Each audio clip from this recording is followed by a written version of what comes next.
Well, good morning and welcome back to Planet Doug Behind the Scenes. I haven't done one of these for a while. I started doing them when I was here in Kuala Lumpur before, and I was staying at the Kojoy Hotel. And I could do that because I had such a good situation when I was there at the Kojoy. Really nice room with lots of natural light coming in through the windows, fast Wi-Fi, very fast internet. So I could sort of sit down in the morning, have a cup of coffee, just talk for an hour, and then upload it, and I'm done. So the video requires no editing, not a big time commitment, that sort of thing. And I tried to keep that up when I was in Sumatra. The idea was to go out and live my normal life, shoot a video of Sumatra, and that would go to the Planet Doug channel. And then in the morning, I would record more of a casual video journal, and that would go to Planet Doug Behind the Scenes. And that was my idea. But once I got to Sumatra, it just didn't work anymore because I required much more time for everything, and the internet connection was so slow that it would take up to 2 days just to upload a video to YouTube. And this kind of video journal only makes sense if it is fast and easy, and if you have a nice physical location to do it. This room, my hotel where I'm staying in KL in Kuala Lumpur right now, is quite comfortable. I love this little room. I like the hotel. I like everything about it. But it is quite small, and there's no natural light, there are no windows, and it's very hard to sort of get organized in here and set up a camera on a tripod without knocking it over and trying to get enough light. I think this light above my head affects the exposure on the GoPro, and the GoPro is the only camera I have with me right now, and it's not very good in low light.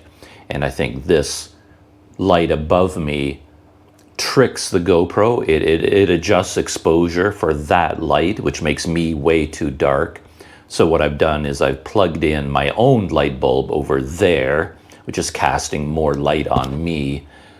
And I adjusted the exposure, like exposure compensation. I raised it by, +1 to brighten everything overall. But anyway, it takes a long time and a lot of work to get all this set up. But it's better if you have a little studio setting. You could make videos like this quite easily if you were at home, and you could set up your own little studio with lighting and everything, and you know exactly how it works. You get everything dialed in, and then you just turn on the lights, hit record on the camera, and you're good to go. You don't actually have to do all this testing and setting things up. But anyway, here I am sitting on my bed at the J Hostel. Man, this hotel has a whole bunch of different names. I can never remember the actual name. J Hostels Masjid Jamek or something like that. So here I am having my morning coffee, instant coffee, with my Tim Hortons mug from Canada. And I just want to talk about anything and everything that's on my mind. And in fact, I've been thinking lately, this could be a kind of podcast as well. I noticed that my YouTube channel suddenly has a podcast tab. Like YouTube is trying to get into the podcasting world. And I don't really understand how podcasts work. I listen to them all the time, but I don't know how you make them and upload them. And the attraction there is perhaps you could do a podcast as a traditional podcast, audio only, and then that would be much faster to process and upload. The file size would be much smaller. But on YouTube, the podcasts still have a video element. I mean, you don't actually have to include video. You could just put in a static picture or even a bit of text and have that playing in the video track. And the main focus of it would just be the audio underneath. And that, I believe that file would be much smaller than a pure video file. But anyway, these are just random thoughts I have in my head. So I'm still here in Kuala Lumpur, and the plan is to go back to Sumatra relatively soon, probably in about a week or something like that from today. Oh, I don't think I mentioned the day. Today is Sunday, July 2nd. And I was thinking randomly about a few different options for going back to Sumatra. I'm going to go back to Bukit Tinggi because my bicycle is still there. And I'm going to go there, get reunited with my bike, and then travel around Sumatra a little bit, and eventually work my way back to Dumai, and then I can put my bike on the ferry and return to Malaysia when my Sumatra trip is completely over. And that's the overall plan. But for my return, I thought I had like 3 different options. Option 1, the most obvious option, and then the most logical one, is just to book a flight to a city called Padang, and then from Padang I can get a van up to Bukit Tinggi, spend the night in Bukit Tinggi city at a hotel or something, and then the next day go back to the village where I was staying before, and I'd probably stay in the village for a few days, get my bike ready, and then I can say goodbye to everyone in the village that I've gotten to know there, and then cycle off to some lakes near Bukit Tinggi and do some traveling. But the other option I thought of, instead of flying, I could go back by ferry. So I could go to Malacca here in Malaysia and then take the ferry from Malacca to Dumai in Sumatra. And then I thought I could maybe hitchhike from Dumai back to Bukit Tinggi. And that appeals to me because taking the ferry is a lot of fun. It's much more interesting than flying, obviously. And I've already been to Dumai, and I've already done the road from Dumai to Bukit Tinggi 2 times. I did it by bicycle once, and then when I returned last time after my visa expired and I came here and went back again, I went to a city called Pekanbaru and visited with a friend there who happened to be driving to Bukit Tinggi. So I hitched a ride with him in his car, and we drove from Pekanbaru to Bukit Tinggi. But I thought maybe as a real adventure, what I could do is take the ferry to Dumai, spend 1 night in Dumai, maybe 2 nights, and then just start walking down the road, put out my thumb and see if I can hitchhike from Dumai back to Bukit Tinggi and see what adventures I can have along the way. I think that would work in Sumatra. There is so much truck traffic in particular on those roads. And I think if you just start chatting with some of the truck drivers or any of the vehicles passing, I think they would be quite happy to pick up a wandering foreigner like me and just have me, ride along with them. If they see me standing at the side of the road, sort of with my thumb out and waving them down, or just going up to truck drivers and talking to them and asking them, hey, I'm going to Bukit Tinggi, can I hop in the cab? And, we can try to chat in Indonesian or something. Maybe they know a bit of English, and that might be an interesting way of getting to Bukit Tinggi. So that's option number 2. Option number 3 is also flying, but then I wouldn't fly directly to Bukit Tinggi. I was thinking, just to make it more interesting, more variety in my life, and maybe more variety for my YouTube life, I could fly to Medan instead, where I've been before. And I could fly into Medan. There's an airport there, international airport, and then I could go overland, whether by bus or hitchhiking again, up to a town called Berastagi. Berastagi, a very interesting place. I've spent time there before when I was cycling in Sumatra, but I wasn't shooting a video at that time. So I thought I could revisit Berastagi, shoot a bunch of video, and then the big thing you do in Berastagi, other than enjoying the atmosphere of the town, is you hike up a volcano, a nearby volcano. Most foreigners who go to Berastagi end up, hiking the volcano. So I could do that and then go on from there to Lake Toba, which again, I spent a lot of time at Lake Toba. I know that region quite well. I spent time in the town of Tuk Tuk, on a Samosir Island in the middle of Lake Toba. Very beautiful, beautiful place. And then I cycled quite a bit around the edges of Lake Toba, staying in these little towns in that area. But again, I wasn't shooting video at that time. So revisiting Lake Toba on foot, maybe renting a scooter to do some exploring, you know, might be an interesting experience. But then I would have to get from Lake Toba to Bukittinggi, and there would be no easy way of doing that. Again, maybe I could hitchhike. So that's another random thought that I had. So 3 options. The simple one, just fly back to Bukittinggi, and that's it. Get on my bike and start my life from that point. Option 2, take a ferry to Dumai from Malacca, and then somehow get back to Bukittinggi overland by bus or hitchhiking.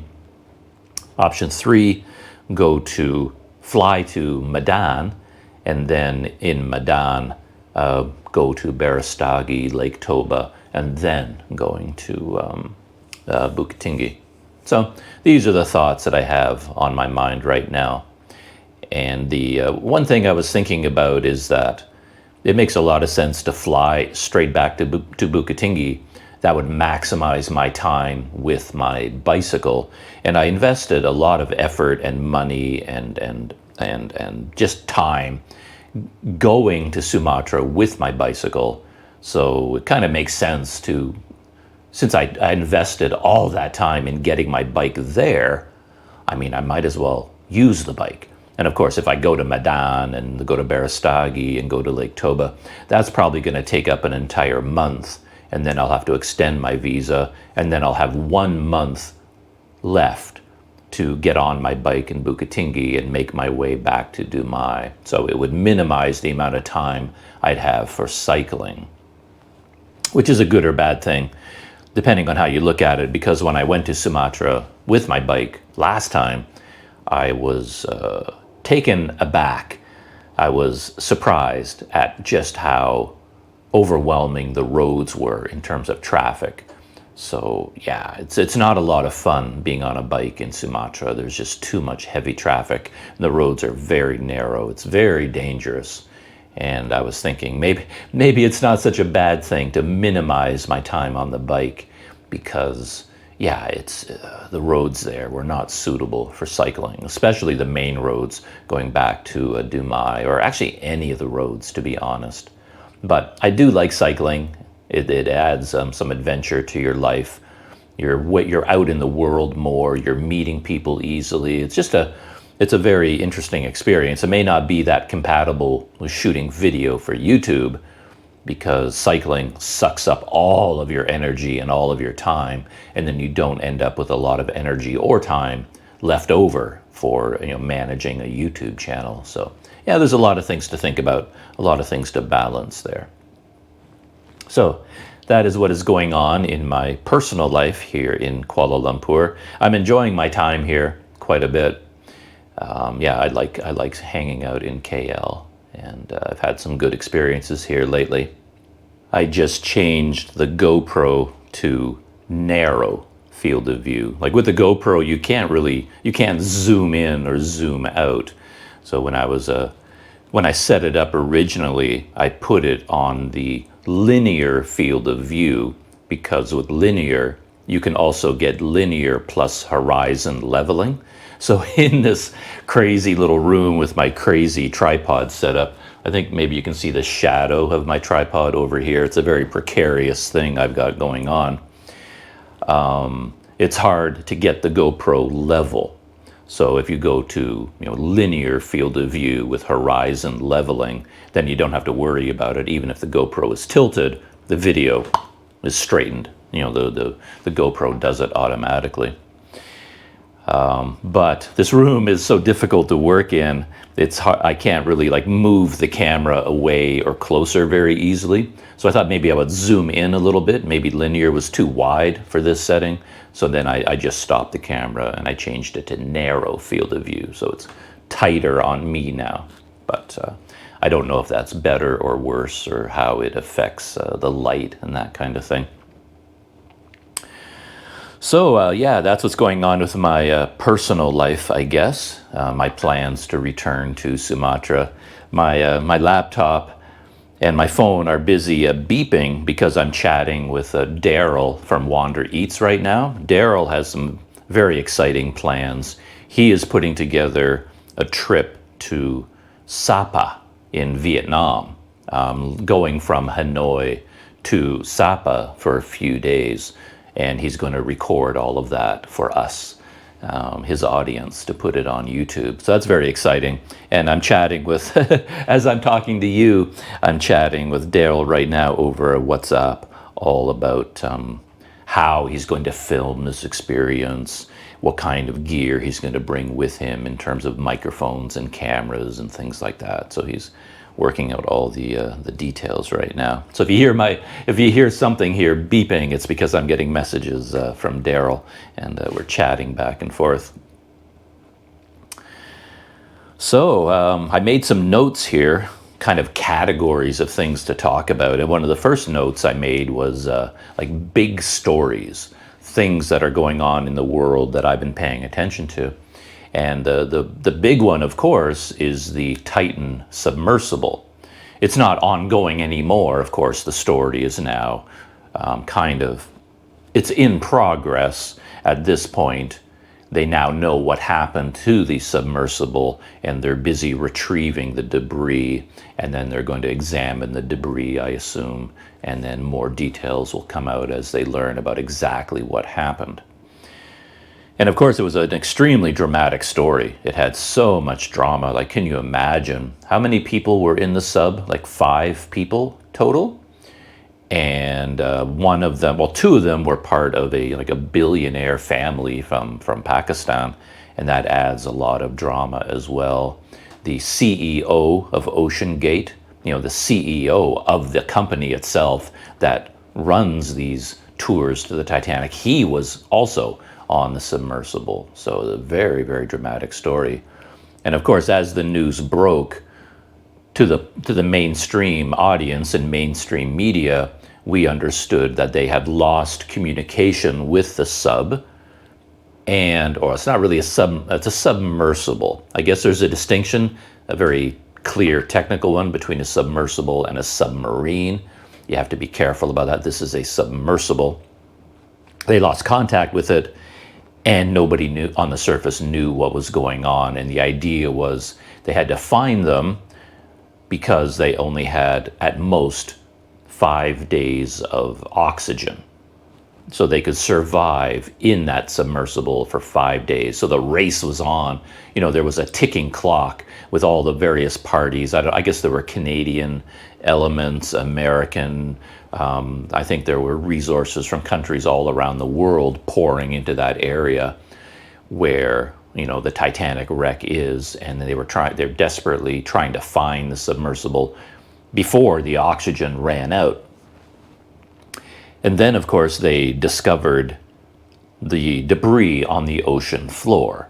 So it was clear that that there were no survivors. The submersible had met a catastrophic end. It had imploded basically, and no one inside the submersible could have survived that. And once that news came out, then this is what I find interesting about the story, and this is why it's been on my mind a lot. Then James Cameron suddenly appeared in media, and he did interviews everywhere. Like if you were paying attention to the story online, you saw James Cameron being interviewed, I don't know, dozens of times, at least a dozen. I saw him on YouTube videos, like for every single news outlet going. And what he was saying was, for me, quite fascinating, because James Cameron is an expert in this field. It's a very small, tight group of people around the world who do this kind of thing.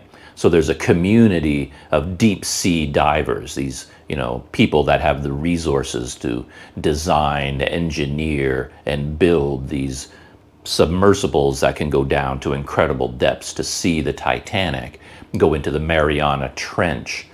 And James Cameron, I guess he went down to the Titanic himself in in a submersible that he designed 30 times, I think, if I'm remembering right. And of course, he's gone down into the Mariana Trench, far, far, far deeper than the Titanic. So he knows what he's talking about. And he was saying in these interviews that amongst the deep sea diving community, they knew with 100% certainty what had happened right from the start. And they just didn't want to say anything. Like, they knew what had happened. And he taught in the interviews, he talks about how he knows these things. He just knows submersibles. But the combination of factors, losing contact in the way that they did, and everything that he heard told him, as he said, with absolute certainty, that the sub had imploded. That's what happened. When they lost contact with the sub, it's not because something went wrong with their radio and nothing like that. He says he knew absolutely, and everyone in the submersible community, they knew with certainty that the sub had imploded and everyone had died. And they knew that way back at the beginning. I mean, the entire world for 5 days, I guess, or however many days it was searching frantically to find the submersible and rescue survivors, rescue the people in the submersible before they ran out of oxygen. But in the submersible community, they all knew there was no point even worrying about that because everyone was already dead. And they knew that as soon as they heard the story. And he says, they all sent emails to each other. Everyone in the submersible community was like emailing everybody else and talking about this. And they all agreed, yeah, it had been a catastrophic implosion, and they were gone. Everyone on board the submersible was gone. But they didn't go to the media with their beliefs, with their opinion. And I guess it's a very understandable thing because the world in general still had hope, and they were desperately looking for the sub, before the oxygen runs out. And the families, of course, were hoping that these people would be rescued. I mean, best case scenario, the submersible had come back to the surface, lost radio contact, and they hit their emergency systems and went back to the surface, and they were now just floating on the surface of the ocean, waiting to be picked up. That was the best case scenario, and of course family members and the world at large was hoping something like that was true. So, James Cameron didn't want to, at the very beginning of this, just sort of go on the news and say, nah, there is no hope. In his mind, he was perfectly clear that there was no hope. He knew what had happened. But he did not want to come out and say that at the beginning. So he did not go public with his opinion until the debris was uncovered, was discovered at the bottom of the ocean. And then everybody knew what had happened. And then he came out. And then, of course, since James Cameron and the submersible community, they were all being interviewed, not just James Cameron, but some other experts from the field. They were all being interviewed. Then more and more and more articles started coming out. Everybody was sort of piling on to OceanGate, and everybody seemed to have another story about how they knew that the submersible had problems, that the technology, what was it, the way they built it, James Cameron submersibles are like solid steel frames, it's like a very strong sort of structure. I'm not sure what material they used, I was going to say titanium or something, but this OceanGate submersible used a different type of material, and then there was this idea that this material was not capable of surviving multiple dives. The material somehow would break down, and it was just a matter of time before it failed structurally and the whole thing would implode. And then, YouTubers got in on it. I guess there was a YouTuber who, I don't think he dove in the submersible, but he went inside it with his cameras and he was talking to the CEO of OceanGate, and I guess there was a video. He posted the video of his tour of the submersible, and there was discussions about problems with this and problems with that. And yeah, a lot of people are coming out of the woodwork saying that they, knew that there was problems, and they're all piling on to OceanGate right now. And crazy story.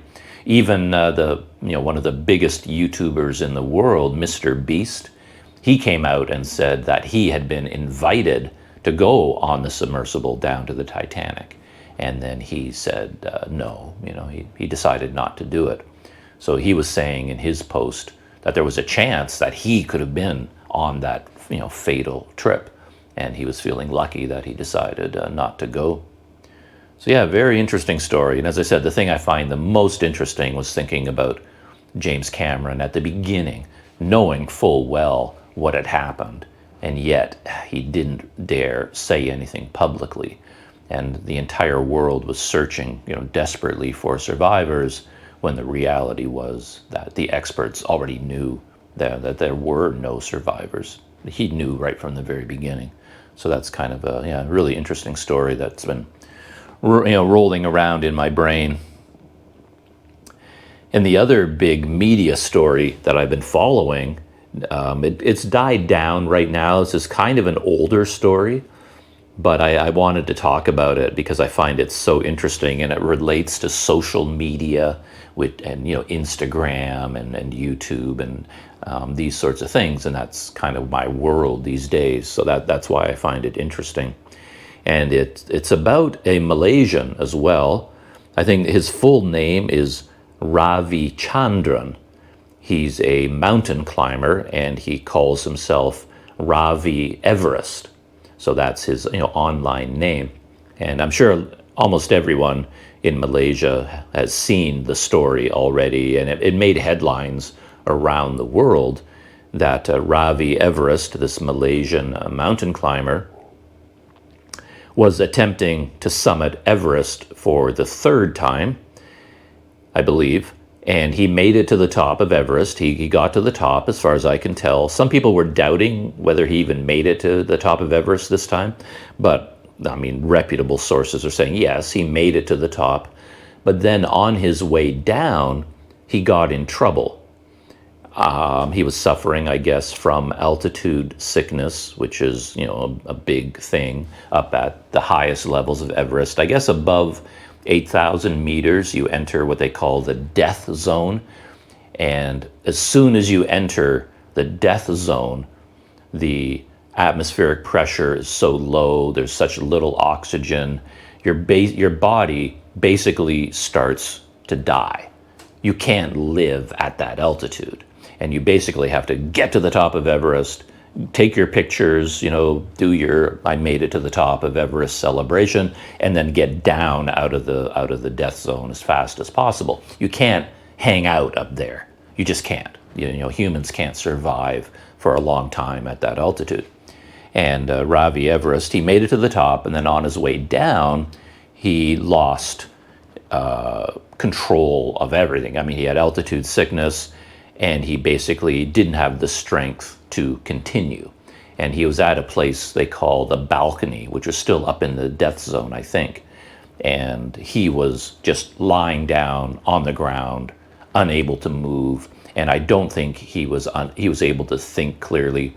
Part of this severe altitude sickness is almost like being drunk, nitrogen narcosis in a way, where you're just mentally not aware of what's going on. Physically, you can't move. Mentally, you can't think straight. And without help, basically, you're going to die.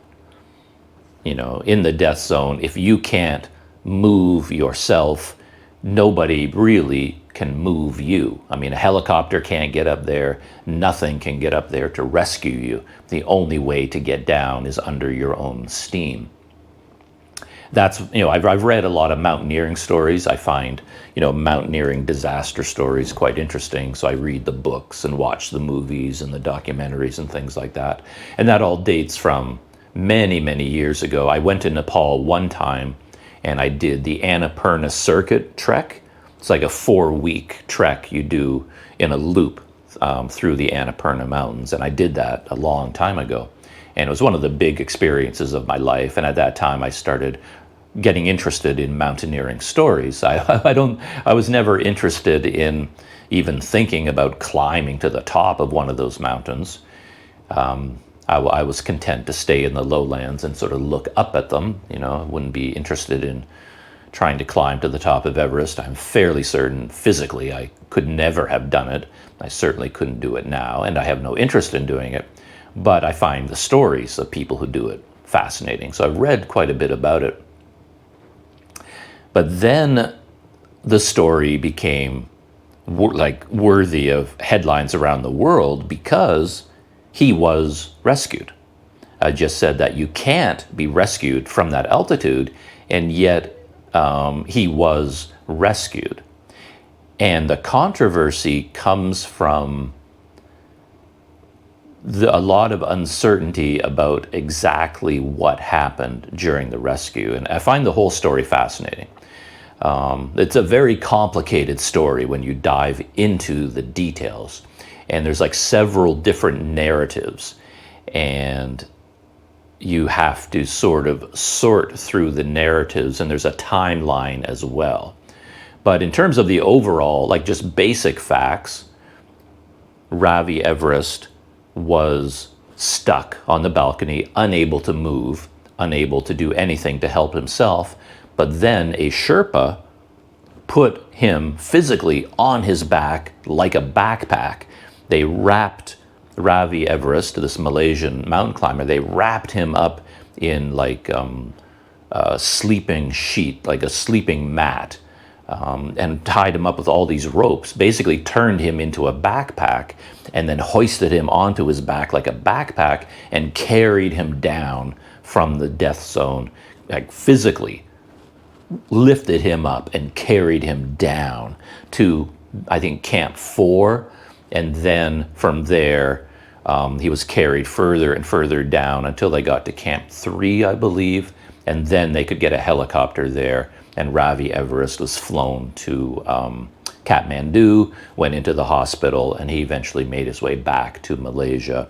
And then, he was doing interviews about his experiences on Everest and being rescued and everything like that.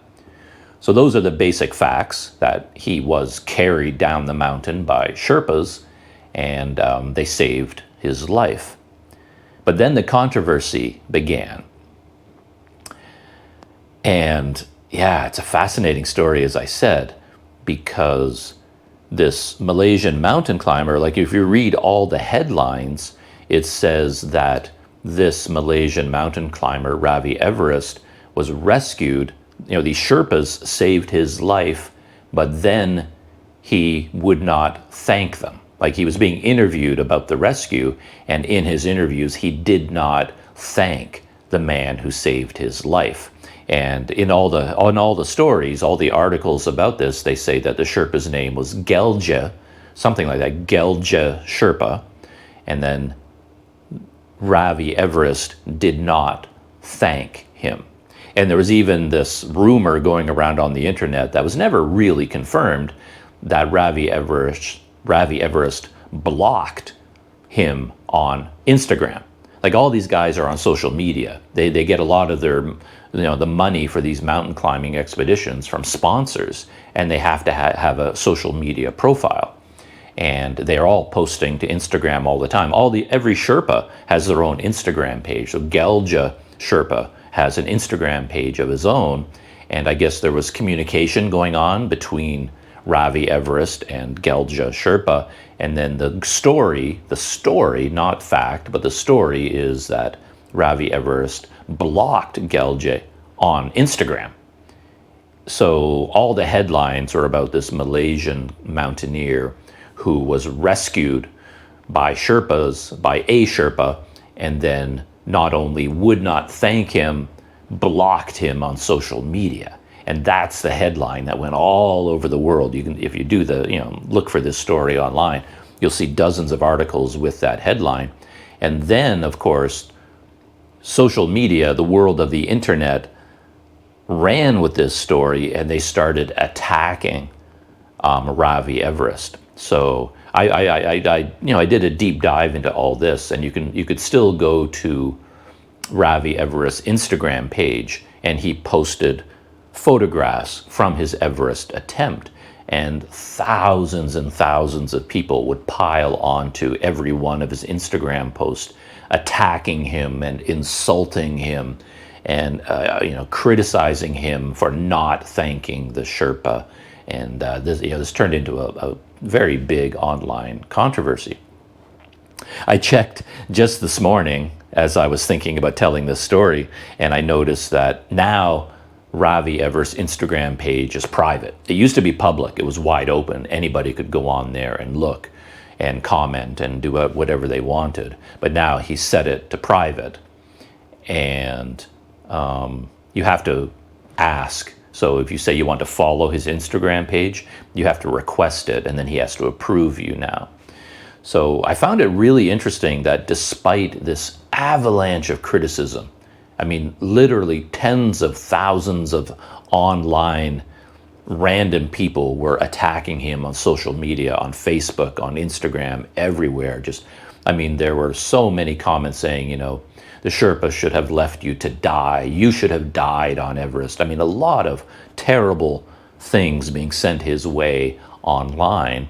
And then you've got the international headlines on all the big media sites worldwide, CNN and, all the big players were posting articles about him, criticizing him and what he did. And yet Ravi Everest took the high road. He never responded. He never defended himself. He never gave interviews to defend himself and talk about his perspective about what happened. He basically just 100% took the high road and ignored everyone and just kept on living his life. He wasn't really a ghost because he was posting to Instagram still photos from the Everest climb, photos and announcement about his future mountain climbing expeditions. He has merch, he sells t-shirts and things to make money or to get publicity for his sponsors.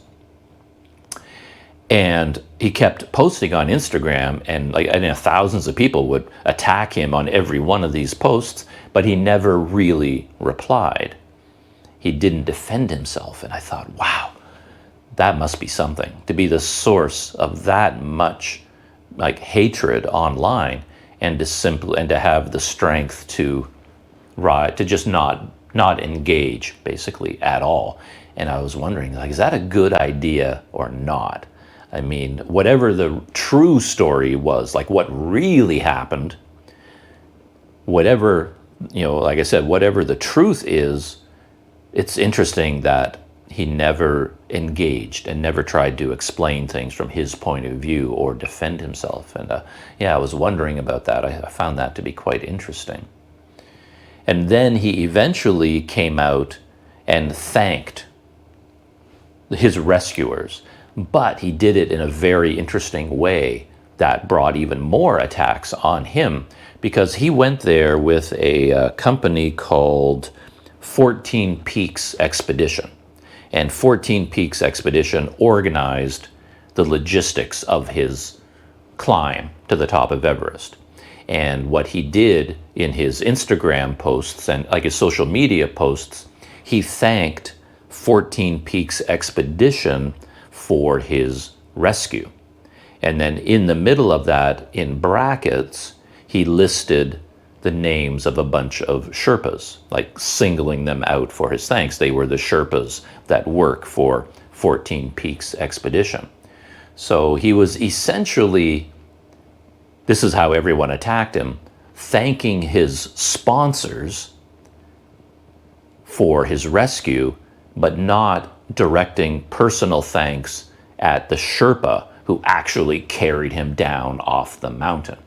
And part of this story, a very interesting one, is that there's actual video of this. You can see the video clips online of a Sherpa with a body on his back, and it is this Malaysian climber, Ravi Everest, and carrying him down Everest. And I think the Sherpa turns to the camera and kind of gives a rock on kind of signal, let's go, So there's even a video clip of this rescue happening. And still, Ravi Everest did not direct personal thanks to the Sherpa.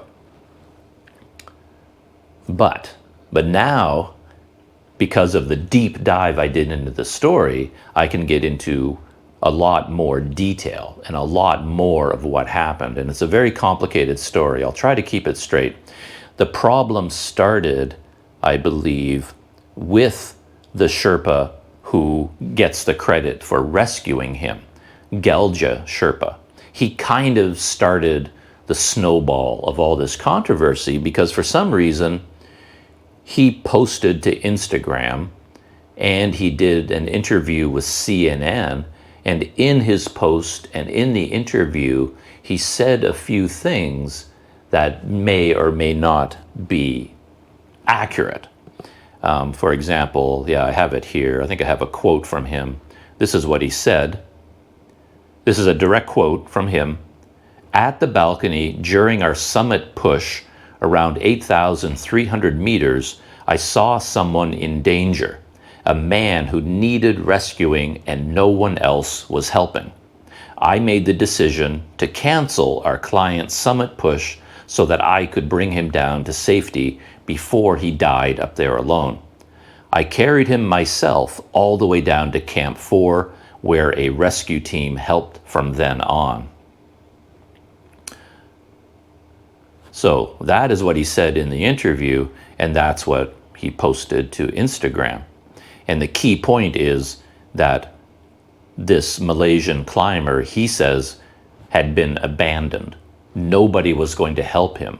And I made the decision, because he was going to the top of Everest with a Chinese client. He was helping and guiding a Chinese client to get to the top of Everest. And of course, Everest climbers pay up to, $175,000 for this, this opportunity to get to the top of Everest. And he was on his way to the top, almost at the top. So for this Chinese client to cancel his, summit attempt to stop and rescue another climber, that's a huge thing. So for this Sherpa to say he convinced his client to cancel the summit attempt so that they can now rescue this Malaysian climber, that's a very big deal. So he was saying that, everybody else was just walking, like there are other climbers there. There's other climbers. A lot of people summit Everest on the same day when there's clear weather, like when there's a break in the weather, everybody rushes to the summit. So there's lots of other, companies, expedition teams, climbers going to the top of Everest, and they all saw this Malaysian climber essentially dying there, and they all just walked right by him. They wanted to get to the top of Everest, and in their mind, well, we can't help him anyway. There's no way we can carry him down the mountain, so there's nothing we can do to help this man. And that's the story that went out into the media at the beginning. Why he phrased it this way, I'm still not entirely sure, because, again, it gets a little bit complicated. The company that Ravi Everest was working with, 14 Peaks Expedition, the expedition leader was a Sherpa called Tashi Sherpa. He's the team leader for this whole expedition. And if you go to his Instagram page, this Tashi Sherpa 14 Peaks Expedition, go down through his Instagram, there's a video of him being interviewed. And the audio is there. You got to listen a little bit carefully to pick up all the details, but he tells the whole story from his point of view, and his story completely contradicts what Gelja Sherpa said in his initial interviews and his statements on Instagram. So from the point of view of Tashi Sherpa, the leader of 14 Peaks Expedition, the Malaysian climber Ravi Everest was not alone. He was, his company was fully aware of what was going on with him. In fact, he had 2 Sherpas with him from 14 Peaks. And they'd gone to the summit together, and they were on their way down, Ravi Everest and the Sherpas. They were all, his guides and his helpers, and they were all together. And then, Ravi Everest got into trouble and he couldn't continue the descent. And at that point, the Sherpas that were with him contacted base camp. They contacted Tashi Sherpa, 14 Peaks Expedition, and communicated with him, well, we have a situation here. Our client, Ravi Everest, he can't make it down. He's in trouble. He's sick. And they basically communicated all this information to base camp, where 14 Peaks Expedition was located. And Tashi Sherpa started to organize a rescue. So he was in contact with all kinds of people. He got a Sherpa from base camp or from one of the other camps that were higher to climb up to Ravi Everest where he was in trouble and bring extra oxygen because they were running out of oxygen. So he dispatched a rescue team basically to climb up to bring oxygen bottles, and the Sherpas stayed with Ravi Everest. They were there with him, and then they decided, like Tashi decided, to make the attempt to bring him down. Here things get a little bit murky for me. I'm not quite sure what happens, but Tashi Sherpa, he contacted Gelja Sherpa and told him to cancel his climate push with the Chinese client, or cancel the summit push with the Chinese client, because, and he had the authority to do this, technically Gelji was working for a company called 7 Summit Treks. So he was guiding the Chinese climate as part of 7 Summit Treks. But 7 Summit Treks is part of 14 Peaks Expedition. So he was in fact underneath the overall 14 Peaks company.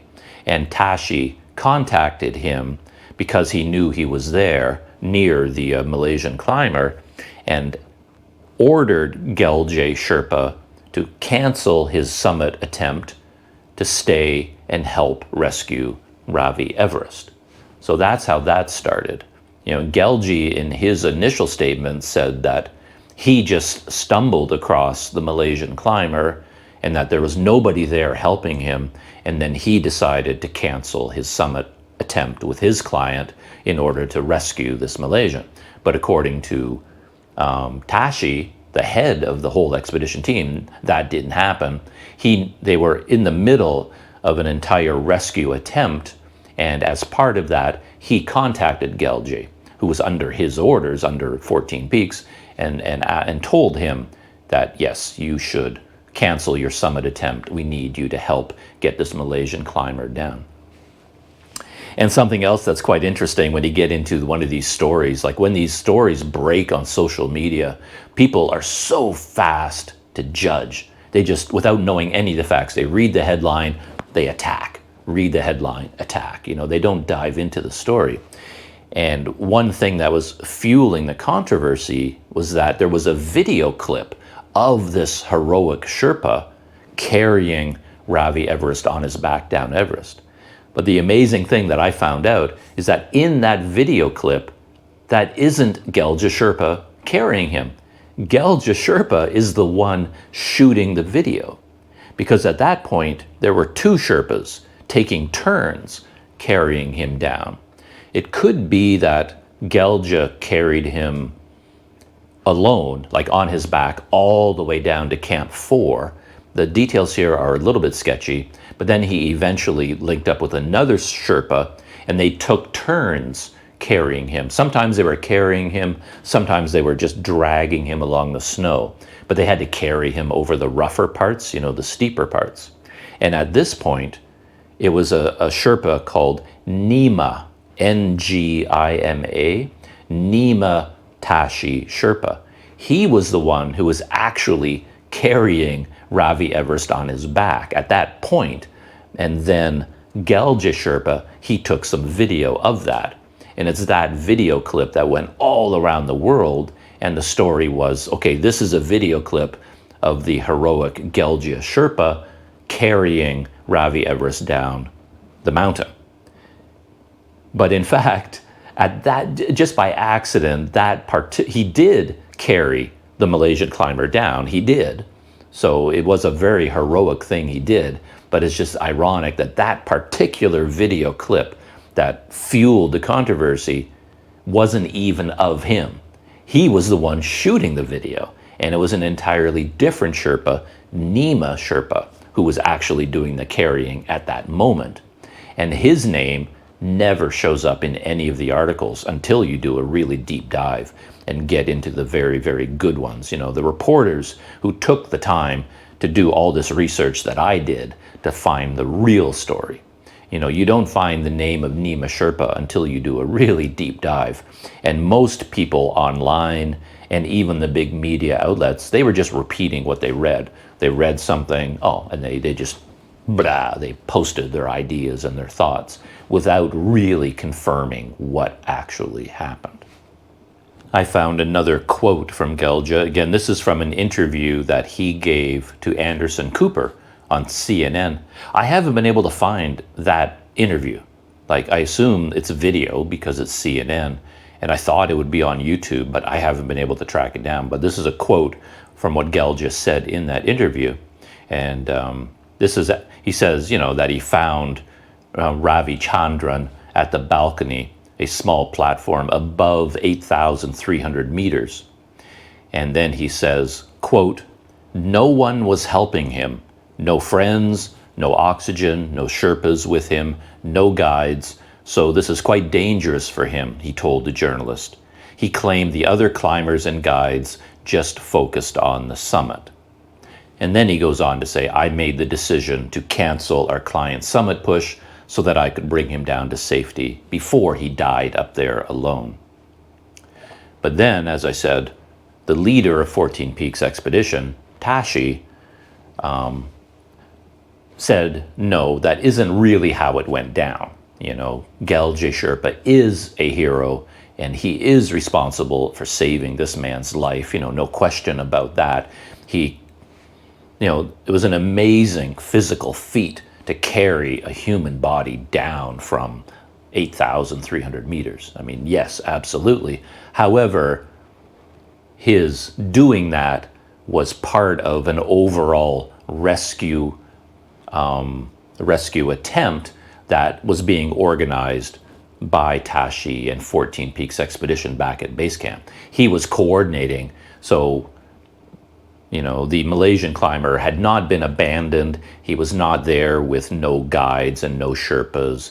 None of that was true, according to Tashi. And again, when you dive into the story, it seems pretty clear that that's really what was going on. And he was the one who communicated with Gelja and folded him into the overall rescue operation and assigned him the task of carrying the Malaysian down. But all around him, there were other things going on. There were other Sherpas there. There were guides there. There were Sherpas bringing oxygen up from a lower level, you know. Gelja just happened to be the one on the spot at the time who got the order to, you know, carry him on his back and bring him down. And then this other Sherpa, Nima, joined him in that effort, and they took turns, you know, carrying him, you know, the rest of the way down. And then, of course, he was flown by helicopter to Kathmandu. So two last thoughts about this that jump out at me. One is that the Malaysian climber, Ravi Everest, he would almost know better than anyone what happened. I mean, he was there, and then he was in the hospital in Kathmandu. And as he explains in his Instagram posts, and well, he didn't, I don't think, Tashi Sherpa tells us in his interview that while Ravi Everest was in the hospital in Kathmandu, he thanked everyone personally.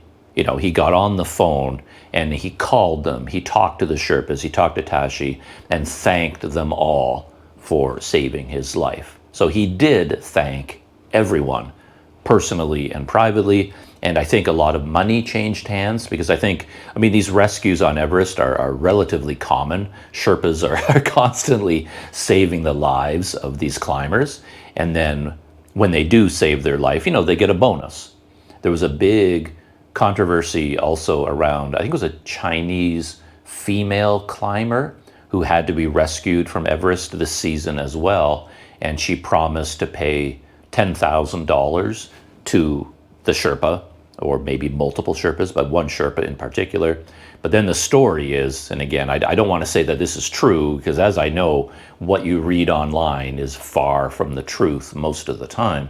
But the story is that she agreed to pay $10,000, but then later on she didn't. And then there was a lot of communication, and she eventually paid $4,000 instead of the full 10. And there was a lot of controversy. But anyway, this sort of thing happens all the time on Everest, where Sherpas save the lives of their clients, and then the clients will give them, you saved my life, a $10,000 bonus or something like that. And Ravi Everest, the Malaysia mountain climber, did that. He thanked everyone personally over phone calls, and then distributed, thousands of dollars each to the Sherpas, who were involved in his rescue. So he did all of that from Kathmandu and from Malaysia, when he got there. But then he kind of got in trouble because there was this whole story brewing on social media. And I guess in his interviews and his social media posts, he did not specifically thank the Sherpa who backpacked him down off the mountain. He thanked 14 Peaks Expedition. He credited 14 Peaks, the company, with saving his life, because from his perspective, that's what happened. There was a big rescue operation being organized from base camp, and to him, Gelja Sherpa was just one of the Sherpas involved in the overall rescue.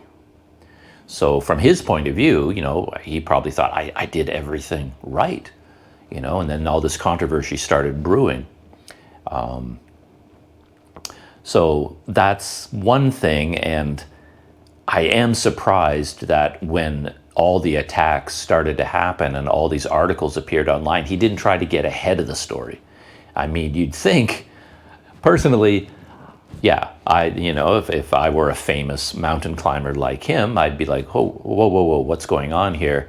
And I would arrange for, a press conference, do an interview, go on my YouTube channel, and then I would come out and just tell the story. Like, this is what happened, and absolutely, thank you. I mean, I would thank this Sherpa directly, and Nima Sherpa, the two guys that actually carried him off the mountain. I would thank them directly and personally. I would just go crazy thanking everyone, do an interview with these guys. Can you imagine getting Gelja Sherpa, Nima Sherpa, and the leader, Tashi, get them all together on a stage with you, and do a round table discussion and break down the entire rescue operation?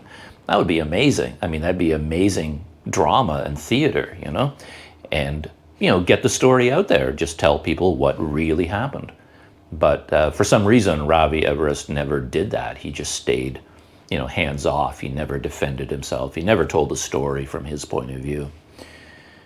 And the second and last point that I'll make, why I find this story so interesting, is that as I said at the very beginning of this long story, when you suffer from this type of altitude sickness, up in the death zone, it affects your brain as well. I mean, you're completely out of it. I've read enough stories where there have been mountain climbers up at the top of Everest who are stuck there and physically can't come down, but they still have a radio, and they're in contact with people in base camp. And people in base camp can't help them. They're beyond reach. And they're trying to convince that climber to get up. They're trying to encourage him and give him energy, like, get up and just start walking. And meanwhile, this climber who's up in the death zone, he doesn't even know where he is. They're so mentally befuddled because of the lack of oxygen being up in the death zone that they don't know that they're at the top of Everest. They don't know what's going on. They're just sort of lying there in the snow, and they can't focus. They're not aware of their situation. So from that point of view, Ravi Everest, did he even know what was going on? For all I know, for all anybody knows, he collapsed in the death zone, and maybe the next thing he knew, he woke up in the hospital in Kathmandu. Like, how aware was he of what happened? I mean, they carried him down Mount Everest like a backpack, and then they put him in a helicopter and flew him to Kathmandu. But did he even know that it happened? Was he conversant?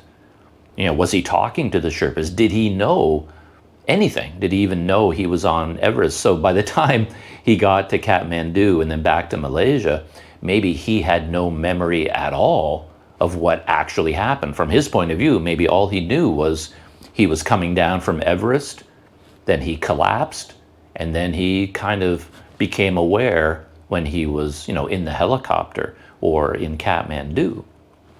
Maybe that, from his point of view, everything else was a complete blur. He has no memory of the Sherpas wrapping him up and tying him to their backs and carrying him down the mountains and dragging him over the snow and the glaciers. Maybe he has no memory of that at all. You know, I'd love to know exactly what's going on there. So, yeah, fascinating story. Everything has died down. Like, if you go online now and look for this, it's all old news from like 4 weeks ago. And there has been no update. You know, I just went to his Instagram page. As I said, Ravi Everest, I went to his Instagram page just to see whether he had said anything new, whether he had done an interview or updated anything. And all that changed was his Instagram is now private.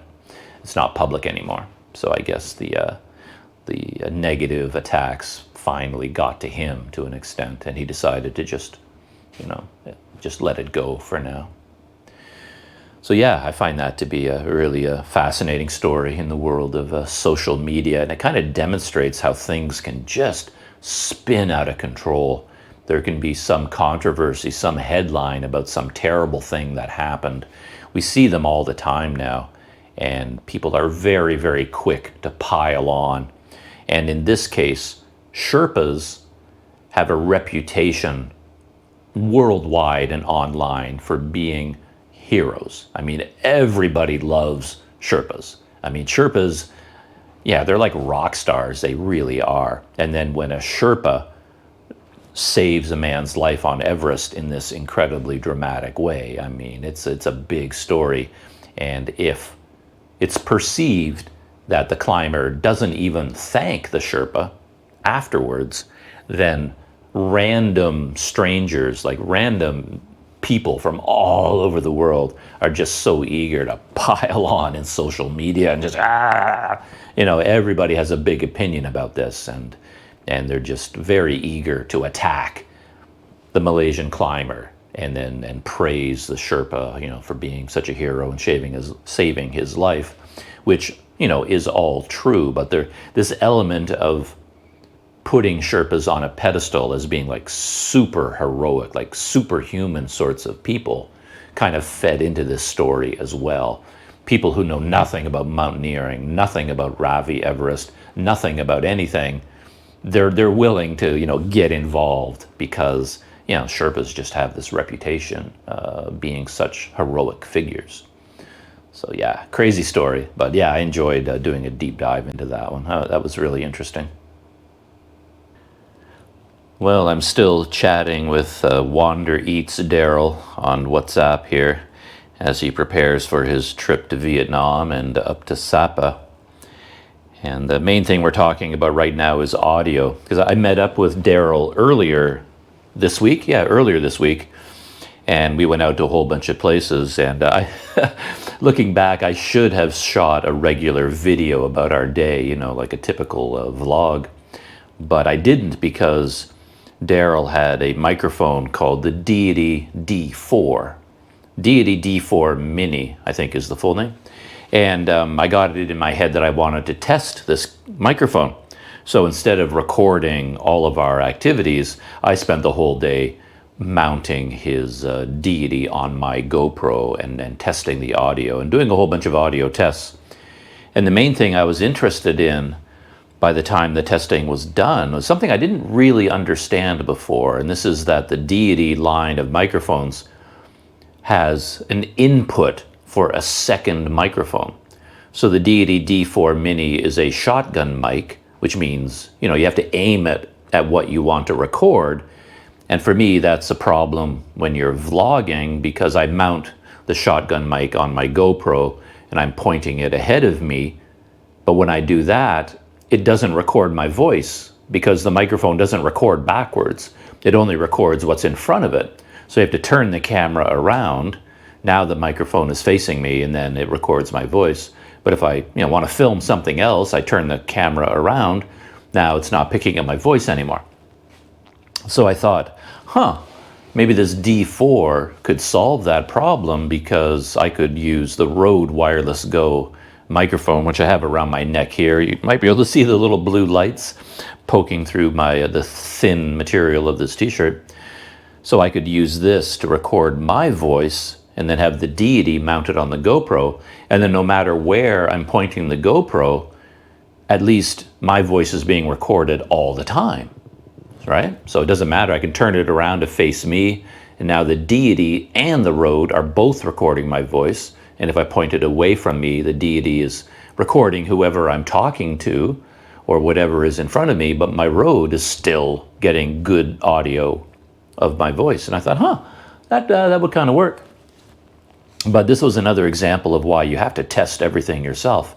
Because I looked at a whole bunch of reviews of this mic, and everybody talked about this, this possibility, as well as there's the Deity D4 Duo. And the Duo actually has two microphone capsules, one on the front and one on the back, and they're both shotgun mics. But the one on the front is pointing forward, the one on the back is pointing backwards. So best of both worlds. It doesn't matter what you do with the camera, pointing it away or pointing it towards yourself, there's always a microphone capsule recording in that direction. And using the Rode with the input jack amounts to the same thing. And I thought, and everybody talked about it, everybody tested it and said it was really good and it worked great. But whenever they say something works really, really great, I tend to find a problem that they've overlooked. So when I did all my testing, what I found out is that the audio from the two microphones is slightly out of sync, like 1 or 2 milliseconds out of sync. They aren't perfectly lined up. So if I have the deity aimed at me recording my voice, and the Rode is also recording my voice, those two audio signals are slightly out of phase. Then you get this weird echoey tinny sound. It just sounds odd. And then when you turn the deity away, that goes away to an extent, because now the front microphone on the deity is recording whatever's in front, and the Rode is recording my voice. So the two audio signals are still 2 milliseconds out of sync. They're still out of phase. I've seen some people call it being out of phase, but it's not as noticeable because the two mics are recording in different directions. But whenever I turn the deity around, so now it's facing me, and the two audio signals are being recorded together, they're not perfectly lined up. And the sound quality really strikes me as quite odd. So I found that to be a problem with it. And technically, according to Deity, the company, and the experts, what you have to do is separate those audio signals onto separate tracks, because one records to the left channel, one records to the right, and then you just copy it and separate them. And then as you edit the video, you have to keep muting one of the microphones. So whichever one you want, you mute the other. And then you have to go through the entire video and carve out little chunks and keep muting, unmuting, muting, unmuting. And then you have to kind of adjust the input and output so it's more gradual and you don't get a sudden chop in the audio. It takes hours to do. There will be a huge amount of audio editing. And it's like, okay, not a chance. There's no way I'm going to do that. So that's what I found out about the Deity 2 microphone system. It doesn't really work because the two audio signals are not lined up, and you can't sync them. Like when you go into DaVinci Resolve and you have 2 audio tracks, and if they're out of sync by half a second or something, you can line them up and they line up perfectly. But these 2 audio signals are like 2 milliseconds out of sync, and that's too sensitive for editing programs to fix. It doesn't even notice them, and it won't It thinks, okay, they're perfectly lined up. It won't make that millisecond adjustment. The system is not sensitive enough to do that. So I could never fix it. But Daryl, he ordered a new microphone for his DJI Action 3. He ordered the Small Rig Wave W1C. He doesn't have it yet. It's being shipped, I believe, from China. Everything gets shipped from China, but it's made by Small Rig, and it's a very tiny wireless microphone. And the key thing about it, I guess, is that it's very, very small, much smaller than the Rode, and it's about $90 US. So it's much, much cheaper than a Rode system, or far less than half the cost of a Rode. So, I mean, if it works out well, then yeah, it might be a good purchase for him. But we'll only know when he gets it and he can test it. I'm seeing a couple of concerns online. I'm watching these review videos, and people are a little bit concerned that the audio output is too low, that when you record with this microphone and then you look at your video in your editing program, the audio signal is like nothing. It's just like very tiny. It's very, very quiet. And then you have to raise it dramatically as you're editing. And that's not a good thing. So people are saying the audio output is not loud enough. It's not outputting a strong enough signal. But who knows? Maybe those people don't know what they're doing and they made a mistake in the settings or something. We will find out when Daryl gets his. And I was just joking with Daryl. This is a pet peeve of mine. Whenever I see a new camera or a new microphone, I go to all the YouTube reviews and they test them, but they always test them in perfect conditions. If they're testing a microphone, they will test it in a room like this one, or they'll test it in their recording studio, which has soundproofing and is perfectly quiet. And then when they test it outdoors, for some reason they find the emptiest, quietest park they can find anywhere, and they test the microphone in that perfectly quiet park. And it's like, well, nobody records vlogs in the park. They go downtown, they go to the market, they go on buses, they're walking down busy streets. There's noise everywhere. That's where you want to test the microphone. Testing it in a studio or in an empty park doesn't tell me anything. You've got to take that into a noisy restaurant, a noisy market, down a noisy street with traffic sounds, then test that microphone, and that will tell me whether it works or not. So, because one thing about vlogging with the microphone has to get a nice balance between recording what you want recorded, your voice, and the ambient sound. You don't want too much ambient sound, because that's kind of crazy. There's like this cacophony of noise drowning out your voice. It's very distracting. But you don't want too little. I mean, if your microphone isolates your voice completely and you don't hear anything from the outside world, it's really, really strange to watch that video, because you have no sense of place. There's no ambient sound from the world around the vlogger. And it sounds like voiceover narration that they added in a studio later. So you want just the right balance between recording your voice and the ambient noise of the world around you. And very few microphones get that right. The Rode, for me, is one of them. The Rode does a very, very nice job, I think, of balancing voice and ambient sound. The one area where it fails is recording the voice of another person. So if I'm walking beside someone and talking to them and they're beside me, the Rode will record my voice, ambient sound, but that person's voice is just not there at all. It's so quiet. It blocks that for some reason. So it doesn't do a very good job from that point of view. So that's why I thought maybe mounting a shotgun mic like the Deity D4 Mini on the GoPro, that might be the best of both worlds. Record my voice, and then that shotgun might collect other voices around me better. But I really dislike that millisecond out of phase sound that it produces. So that was a little bit of a dead end. But yeah, I still haven't given up on that. I've been doing a lot of audio testing lately, particularly with the Rode system, because the new one, this is the Rode Wireless Go 2 that I'm using. It comes with 2 microphones, which is kind of handy, because if I was walking along with someone that I knew well and they were part of the video, I would just mount this on them. Now we're getting the best of all worlds, my voice, their voice, and ambient sound all together. That would be the ultimate package. But to do that, you have to convince this other person to, wear a microphone all day long or something. And not too many people have friends who are willing to put up with that. Daryl would do it with me, but not too many other people. But the other thing that the Rode Wireless Go 2 can do is record internally. So normally, like what's going on right now is I have this Rode Wireless Go right here. It is recording my voice and it is transmitting the signal from the microphone to the Rode receiver, and the receiver is on the GoPro, and then that's attached to the GoPro with a wire, and then the audio signal gets transmitted from here to the receiver and then into the GoPro. And that's how the audio is ending up, and it's embedded in the video, right? The audio is part of the video. But this Rode also has memory inside the microphone.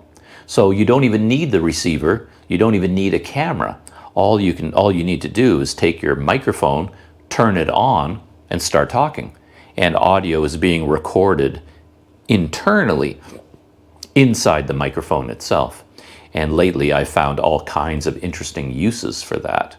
I mean, I think it's designed to be kind of a backup, that right now the GoPro is recording video and audio being transmitted from the Rode, but maybe it doesn't work for some reason. The mic comes loose, the battery dies in the receiver, there's a glitch, the transmission is interrupted. Something could go wrong with that audio, but it doesn't matter because audio is being recorded internally. So I have two copies of the audio track, one in the GoPro and one here. So it's like a backup. And I'm not too thrilled with that idea, because what I've noticed is the audio signal that gets recorded by the GoPro is dramatically different from the audio recorded internally, which makes sense because when you transmit audio from here to the receiver, perhaps that affects the audio. And then when it gets sent to the GoPro has preamplifiers, and the audio signal is processed by the GoPro's preamps before it is recorded in the video. So every camera has its own preamps, and the camera itself processes the video and changes how it sounds. So that produces a GoPro sound. A Panasonic would have a much better set of preamps. It produces a different type of sound, or records a different type of sound from the same microphones. And in this case, there is a big difference between this internal audio and the GoPro audio, because that goes through the GoPro preamps, as I said. So even if there was a problem with this GoPro video and I wanted to take audio from here and splice it into the original video, it sounds different. There you've got the GoPro audio, and then suddenly it changes, and now you get this much cleaner sound coming from the Rode itself that has been recorded internally. It sounds dramatically different.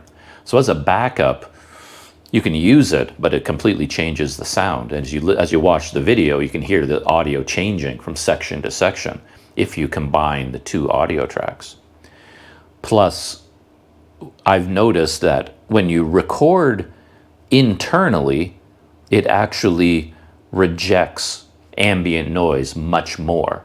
So if I was walking around shooting video with the GoPro and the Rode, for some reason, the GoPro video will have a lot of ambient sound, but if I were recording with only this internally, you hear just my voice, and the ambient sound is like reduced way, way down. And I don't know why that would be, but it's dramatic. There's a very dramatic change. So I've done experiments where I was just walking around Kuala Lumpur, speaking to myself, just talking without a camera. I'm only recording audio in here. And I didn't really like the audio sound because it wasn't recording the world around me. I mean, it was recording it a little bit, but I wanted to raise it up. I wanted more ambient sound. It was sounding a little bit too quiet to me. But still, it was an interesting experiment. I was thinking of recording a kind of audio podcast just as I was walking around.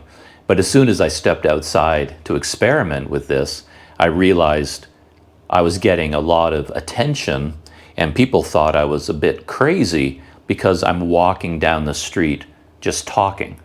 Like there's no one with me. I'm not talking to anyone. So it's basically like I'm just speaking into the air. And you see, people that have some, mental issues, some homeless people do that, right? They're talking to themselves. So I think everybody was looking at me and thinking that I was a little bit unbalanced because look at that guy, he's just talking to himself. So as that was happening, and I was on some really crowded streets with lots of people around me, instead of just talking to the open air, what I realized I could do was hold my phone in my hand. So I had my phone in my pocket. So what I did was I just took out my phone, and then as I was walking along, I just held it in my hand, either like this, it made it look like I was talking to someone on the phone, or I held it like this. People always use their phone like this these days. They don't actually use the earpiece like this anymore. They just hold it like this. So as I was walking around doing this audio podcast experiment, I was just holding my phone in my hand. And then when people looked at me, they glance at me because they hear my voice, and then he's talking on the phone. I suddenly was not such an oddity anymore. So I ended up just walking around like this all day long, just sort of pretending I'm having a phone conversation when in fact the phone isn't even on and I'm just speaking directly into the mic. So that's kind of interesting.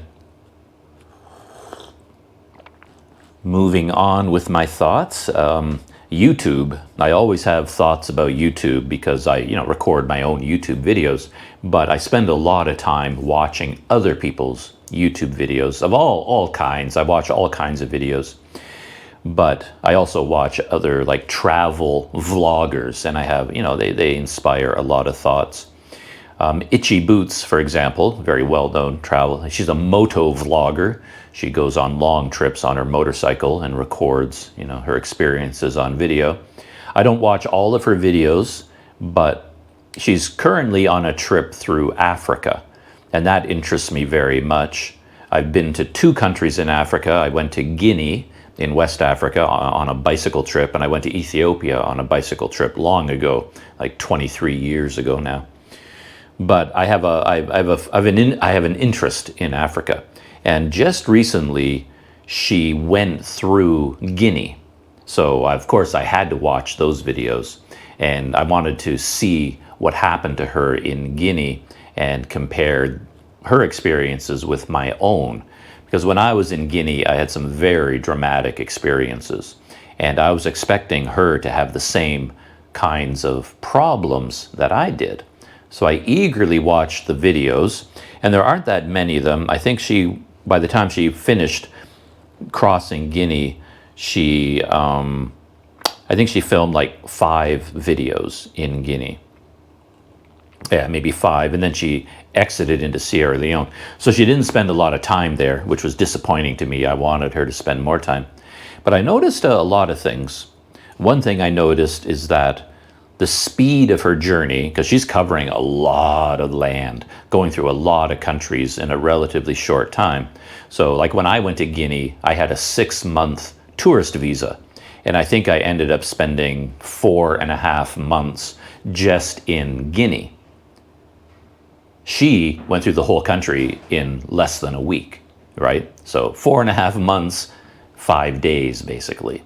So that's a dramatically different experience. And to be honest, for me, for my interests, it harms my enjoyment of her videos because she records her day on the motorcycle.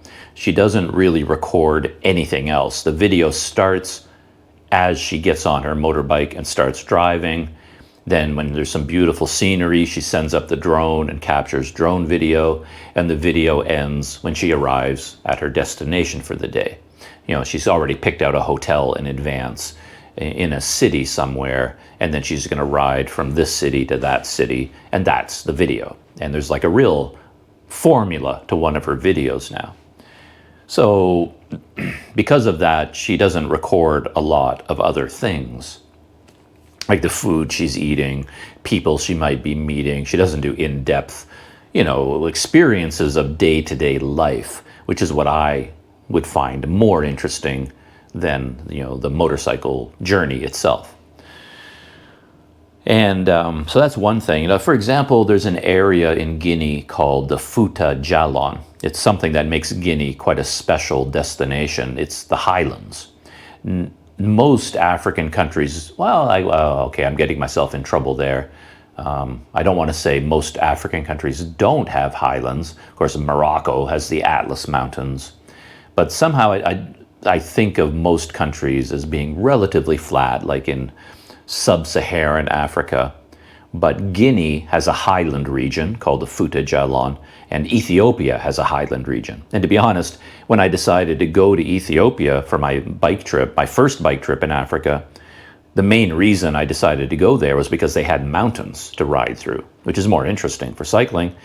And then when I tried to choose a country for West Africa, I chose Guinea, and the main reason I chose Guinea was that they also had highlands. I wanted to see the Fouta Djallon.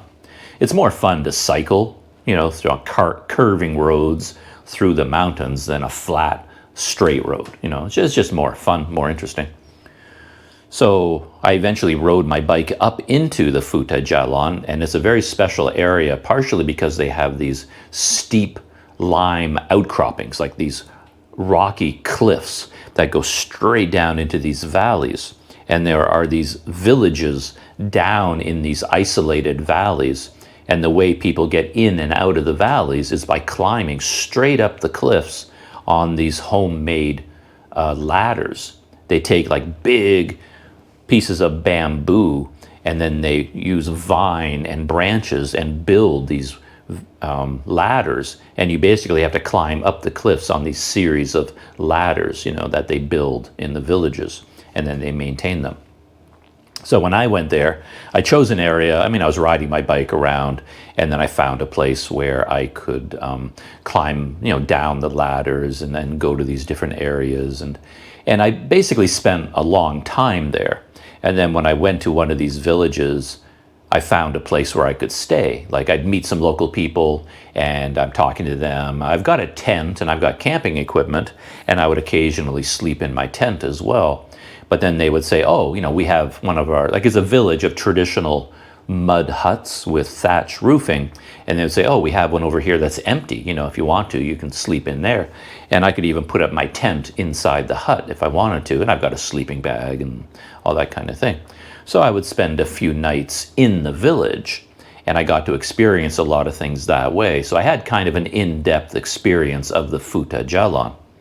And I was looking forward to Itchy Boots going there, but the whole thing she did was just so quick because, she's got a lot of ground to cover, and she picked a spot where on her motorcycle she could sort of get off the road, ride down a smaller road, and she found a cliff with some of these homemade bamboo ladders I was talking about, and she parked her motorcycle at the top, and then she went down a few of these ladders, flew her drone, climbed back up the ladders, got back on her motorcycle, and then continued on. So, it was a very limited experience of that region. It's a very popular video, far, far, far more popular than any video I've ever made or will ever make. Looking at the numbers, crossing into Guinea, 430,000 views, and then her Highlands video, 430,000 views. And it's a fun video to watch, beautiful scenery, especially from the drone. The drone seems to make a big difference, and the motorcycle as well, because worldwide there's a large population of motorcycle fanatics. They just, it's their hobby, and they love motorcycles, and they'll watch videos of anyone traveling anywhere on a motorcycle. The motorcycle itself is a character in the videos, and that draws a large audience. And then you've got people like me who are interested in the adventure side of her journey going through Africa. It's really quite something what she's doing. It really is. And I noticed that in her most recent video, because after Guinea, she went into Sierra Leone. And then she has one video so far of traveling in Sierra Leone. when she went, the capital city there is called Freetown, and her first stop was Freetown, and there was a mechanical problem with her motorcycle, and she tried to get it fixed there, but she couldn't get it fixed. And I think while she was there, she had an appointment back in Europe. So I think she flew back to Europe and did some kind of a motorcycle event there. I've seen interviews with her or stories about her being at this motorcycle thing in Europe, and then she flew back to Freetown. So she's only posted one video where she did some motorcycling through Sierra Leone. And it was kind of, for me anyway, a very interesting video, kind of a scary one, because the people seemed very shocked at her presence. She, you know, as she normally does, she's looking for back roads. She's not on the big main highways. She looks for a dirt track, you know, the smallest dirt road she can find. You know, that's part of her style. And the people, of course, that saw her and in these small villages would have been quite surprised to see her, and nobody was smiling. Like, I watched this video, it's called "I Shouldn't Have Taken the Single Track, Off-Roading Sierra Leone." And she would go into these villages, and at the end of the day, she was looking for a hotel that was supposed to be out there in the countryside.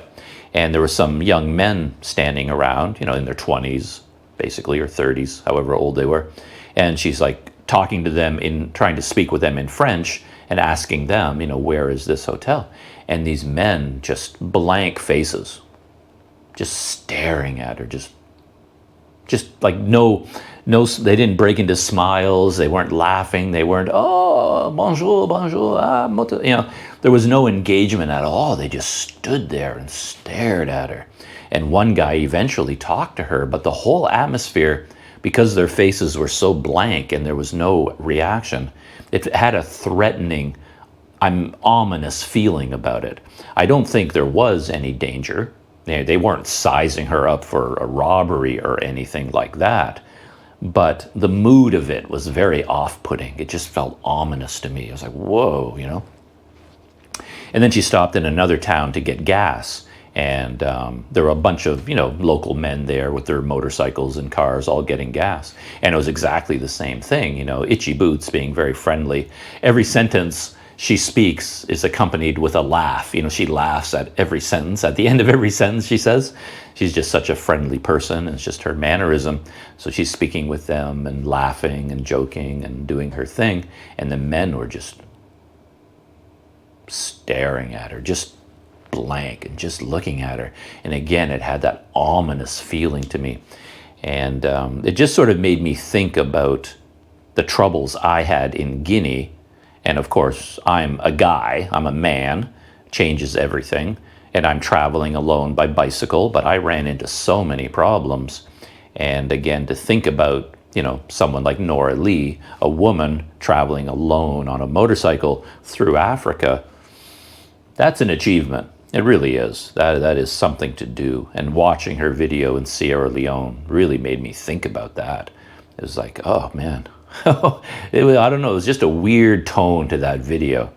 And I started thinking that, you know, she's probably, if she gets through all of Africa without being attacked or robbed at some point, she'll be very lucky, because almost everyone I know who has gone through Africa on one of these adventure journeys, they've been robbed at some point. It seems to have happened to everyone. There's a guy, I kind of know him personally because we've communicated online, called Peter Gostelow. He's a real cyclist, travels all over the world by bicycle, a real adventurer. And he rode through Africa. There's tons of information about it. He has a website and a lot of photographs and things like that. And he was riding his bike through Senegal, and I think he stopped off in Dakar, and he was in the town, you know, walking around, exploring, looking for food, and men attacked him with machetes. And, you know, they saw him with his camera and his knapsack, and they robbed him. I think it was in broad daylight. They just came at him with machetes. He tried to fight them off. You know, he tried to hold on to his camera. So they slashed at him with their machetes, and he got cut up pretty badly. The biggest problem was his hand. They cut through the tendons of his fingers. and he ended up in the hospital, you know, and they had to reattach the tendons. And yeah, I mean, a serious robbery, you know, attacked with a weapon with machetes, you know, and that later on he was in another part of Africa on his bicycle, and he stayed at a hotel. You know, he brought all his gear into his hotel room, and then it was a shower outside his room. So he left his room, went to take a shower, came back to his room, and it was empty. You know, while he was taking his shower, someone had just cleaned him out, took all of his cameras and laptops, all of his gear. They basically just took it all. So he was robbed a second time. And then later on in his journey, he had a medical problem that he was out all by himself camping alone, and he developed this extremely serious, like a life-threatening medical problem, and he ended up in the hospital. You know, he had to get himself out of the bush, and while he was suffering from this problem, you know, he had to make it to a hospital where he had to undergo surgery. And it's like, man, like what a journey. Africa can be no joke. And here, you know, Itchy Boots by herself with a motorcycle that she has to maintain while shooting video and uploading to YouTube. Yeah, it's a challenge. You know, it's quite something to do. But having said all that, as I said, my feeling about her Guinea adventure is, you know, yeah, it's just way too short. And even when she was in Sierra Leone, you know, she was in Freetown. And, you know, Freetown is an amazing place. And there was another town she passed on her day of traveling. She passed through another town at the beginning of the day, and it was what I think of as a typical West African town, just jammed with crazy traffic, people, and it was just like a crazy, crazy scene. And I was thinking, oh man, it would be so great to settle down into that town for a week or two and just document life in that town. I mean, to me, those videos would be fascinating. But because she has, you know, time commitments and she's doing a motorcycle journey, not really an in-depth exploration, she just basically drove through the town and popped out the other end and never spent any time in that town, you know, exploring, hanging out. And Freetown in particular, I just called it up on Google Maps just to refresh my memory of what kind of a place it is. It's amazing. It's actually hilly all around Freetown, and it has a coastline. So, I mean, yeah, you could spend 6 months in Freetown exploring, you know, going to the ocean, watching all the fishing that goes on there, the fishing boats and the markets and the life of Freetown. I mean, you could spend a long, long time there and never run out of interesting things to check out. But of course, because of the nature of her journey, she didn't do any of that. She never went to the coast, you know, she never showed any video of, you know, the coastal fisheries or anything going on at all. She was there just to get her motorbike fixed, probably get visas for the next countries coming up, and then she's got to blast out of there and keep riding. So, yeah, that's what I find kind of, what I end up thinking about when I watch these moto vlogs, because they're moving so fast and covering so much ground that a lot of the things in the region get missed because they, you know, they just don't have the time to really spend any time there. You know, they end up, yeah, it's about riding the motorcycle and some small adventures along the way. But yeah, just looking at Freetown here, looks like I've never been, you know, I was only in Guinea, but yeah, an amazing looking place. And the other big YouTube adventure for me in terms of watching videos was a series from Paddy Doyle. Of course, he's moving very fast and going to all these different countries and shooting a bunch of videos there. And there's a lot of them that I haven't watched, but he went to the Philippines. And there's a playlist here. I have them all queued up. And I watched all of his Philippines videos, and I have a lot of thoughts about them. And I'm interested in them because I've been to the Philippines quite a bit myself.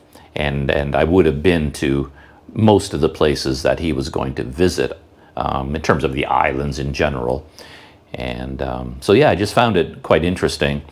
Not so much from what he showed about the Philippines, but I was interested in the videos as sort of a YouTube project, just to see how he shoots his videos, how he travels, and how he puts everything together. And for the Philippines, he did a few things that are unusual. Like there's a video at the beginning. It's not in his Philippines playlist, but it's the video where he was talking about planning the trip, and then he shot some video about the plane ride to Manila. Yeah, he landed in Manila. And it was interesting to see his process, because this trip, he planned it out in detail. Like, he knows what's going to be good in a video. So in advance, he picked out places, like 5 places where he was going to go. And I think, let's see if I can look at the list here. So he went to Manila, then Boracay, then Cebu, then he climbed the highest mountain in Mindanao, then he went to El Nido, then he went to Coron, and he rode on a like a very special 6-day, 7-night boat called, I forget the name of it, Tao Expedition? Is that what it's called? Yeah, Tao Expedition. It's you live on the boat to go from El Nido to Coron, or Coron back to El Nido, and it's a very famous thing for backpackers and foreigners to do. So he wanted to do all these things: climb the highest mountain, get on this very special boat, and go to so many different places. So he had to pre-arrange a seat on the boat, a spot on the mountain tour, because you have to do that weeks in advance to reserve your spot, because these things are so popular. And he had to book all the flights in advance, because he had to get from Manila to Boracay, Boracay to Mindanao, Mindanao to Cebu, Cebu to El Nido, El Nido. Everything had to be booked in advance, and all the dates were fixed. So there's a lot of logistical preparation to begin with, which I found kind of interesting. In the video, he kind of waved a big sheet of papers, that showed all, he's working at his itinerary and all his plans, and he knows exactly how many videos he's going to make. One video for Manila, one video for Boracay, one, very, very organized in advance. And he decided to do a different style. He did kind of a retro style, where he wanted to make his videos look like it was filmed or being shown on a VHS recorder. So every video opens with a shot of an old VHS player, VCR, and then he takes his VHS tape and puts it in, and then it looks all fuzzy. How the old VCRs playing a tape would have lines on it, because it's not clear and crisp like a DVD or a digital file or a Blu-ray or anything like that. So he wanted to adopt this sort of retro 80s style. And it reminds me of Serpent ZA. He's like one of the moto vloggers from ADV China. And Serpent ZA does exactly the same thing. Every one of his videos begins with a shot of a VCR and putting a tape into the VCR. And you hear the sound of the motors starting up and turning the tape. And you have all the background hiss. It's basically the exact same thing that Serpent ZA does, and I've watched a lot of his videos. So at first, when Patty Doyle's video started and I saw that, I thought, what, did I click on the wrong one? Is this Serpent ZA video? And I said, oh, okay, no. So he just sort of, I don't know if he's ever seen a Serpent ZA video, but yeah, it's almost an exact copy of the intro. And last thing, the most interesting thing about these videos is that Patty decided to sing in his videos. And not just sing at random. For every place that he went into the Philippines that he pre-planned, while he was still in Thailand, he wrote a song in advance about that place or about the experience of being there. And then he hooked up with a musician who has a studio, and then he and the musician actually recorded all these songs in advance. So like they're fully studio production, like a full-on, like professionally produced pop song for each place that he was going to go in the video, that he was going to go in the Philippines. And he sang the lyrics to each of those songs, and he intended to include that song in the video about that place. But of course, since he's using a pre-recorded professional recording, in the video he doesn't actually sing, but he lip syncs. So for example, he wrote a song about climbing up the mountain, in Mindanao, Mount Apo. And I to be honest, I couldn't sit through the songs. I couldn't do it. I could only listen to, I had to listen to just enough to get the idea that I couldn't do it. So I'm not really sure what all the lyrics are about. I just found them very difficult to watch. But, climbing up the mountain, he wrote a song about, the difficulty, the physical struggle of putting one foot in front of the other and climbing the mountain, and how he wants to reach the summit. And while he was in the Philippines climbing the mountain, he filmed himself singing the song, but he was lip syncing to the original. So in the video, I think in the video he really was singing out loud, but he didn't use that audio in the video. He inserted the professionally produced song with instruments and the whole deal. So he's walking up the mountain and he sings, but it's actually the song, the pre-recorded song that's playing, and he makes sure his mouth movements, matches the song.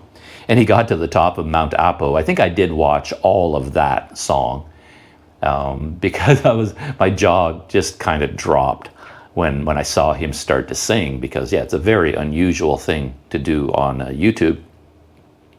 And when he got to the top of Mount Apo, he kept singing, but then he had a guitar solo, like he was doing air guitar, at the top of the mountain, like to celebrate reaching the summit, and it was a big crescendo of electric guitar, and he was like playing the air guitar. And overall, I can kind of understand why he did it. I can see, even me, you're sitting in Thailand and you're thinking about this, and he wanted to do something different. He wanted to shake things up, and he got this idea to sing in his videos.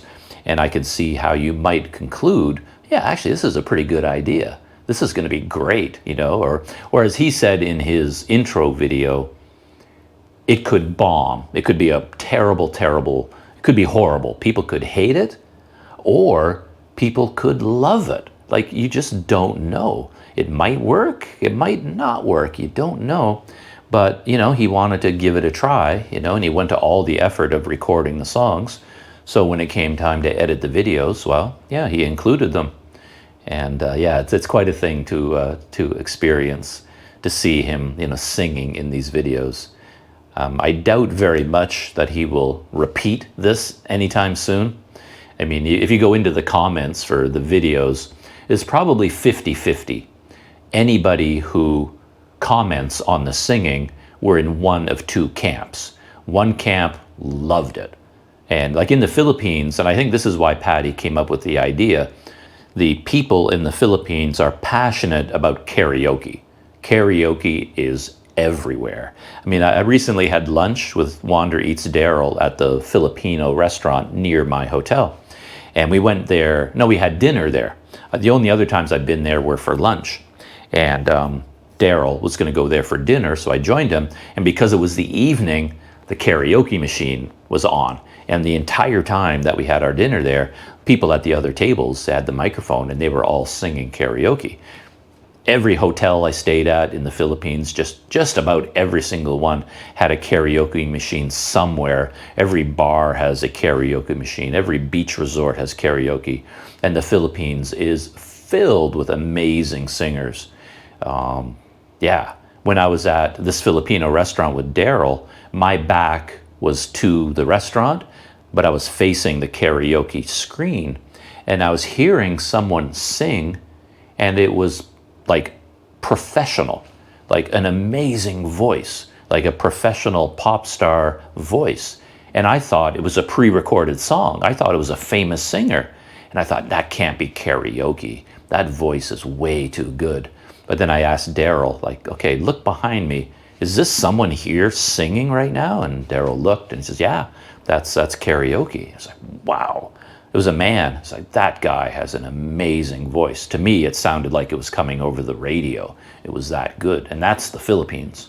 So for Patty Doyle to have this idea to sing while he's in the Philippines kind of makes sense for that audience too, because they love singing in the Philippines, and karaoke is huge. So as I said, there were two basic camps in terms of the responses, and the one side was amazing, we loved it, you have an incredible voice, I love the song, please sing more. But then there was the other side.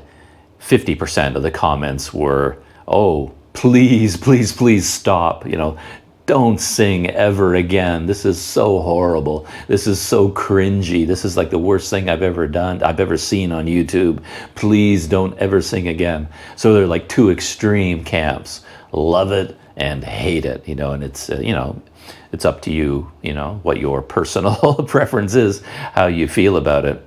But yeah, you got to give Patty props for courage to, put himself out there to do something like that, because he had to know this could bring a lot of online criticism, and it did, but it also brought a lot of online praise, And as he said in his intro, yeah, he wanted to do something different, wanted to shake it up, do something unusual, and yeah, he did.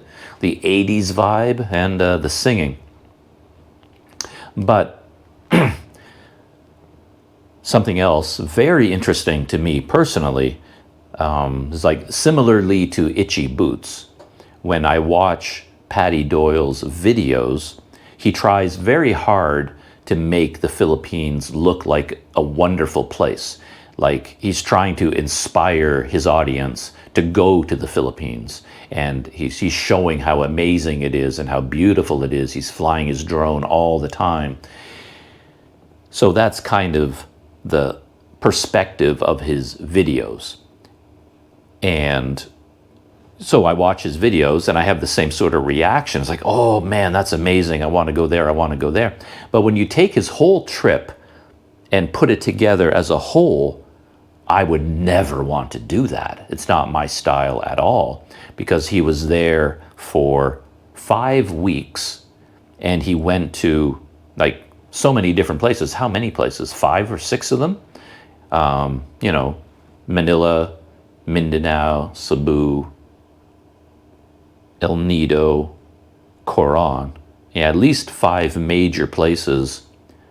Flights between every single place, and then all the logistic organizing of all these things. So you have to take into account all the travel days, all the flights, the day before the flight, packing up, getting ready, it's kind of a lost day. Then the flight itself is kind of a lost day. 5 flights at least, 2 days on each flight, that's 10 days out of your 5 weeks. And then he only had like 1 or 2 or 3 days in each place. And of course, I could never do that. Like if I'm going to go to all the trouble to go all the way to Mindanao, the only reason I would go to all that effort is if I can stay in Mindanao for a month at least. Give me 2 months, right? But so even if his videos show this amazing journey through the Philippines, when I break it down in terms of the logistics, that's the last thing I would ever want to do. And of course, I wouldn't go to Boracay at all. I mean, I'd have no interest in Boracay, period.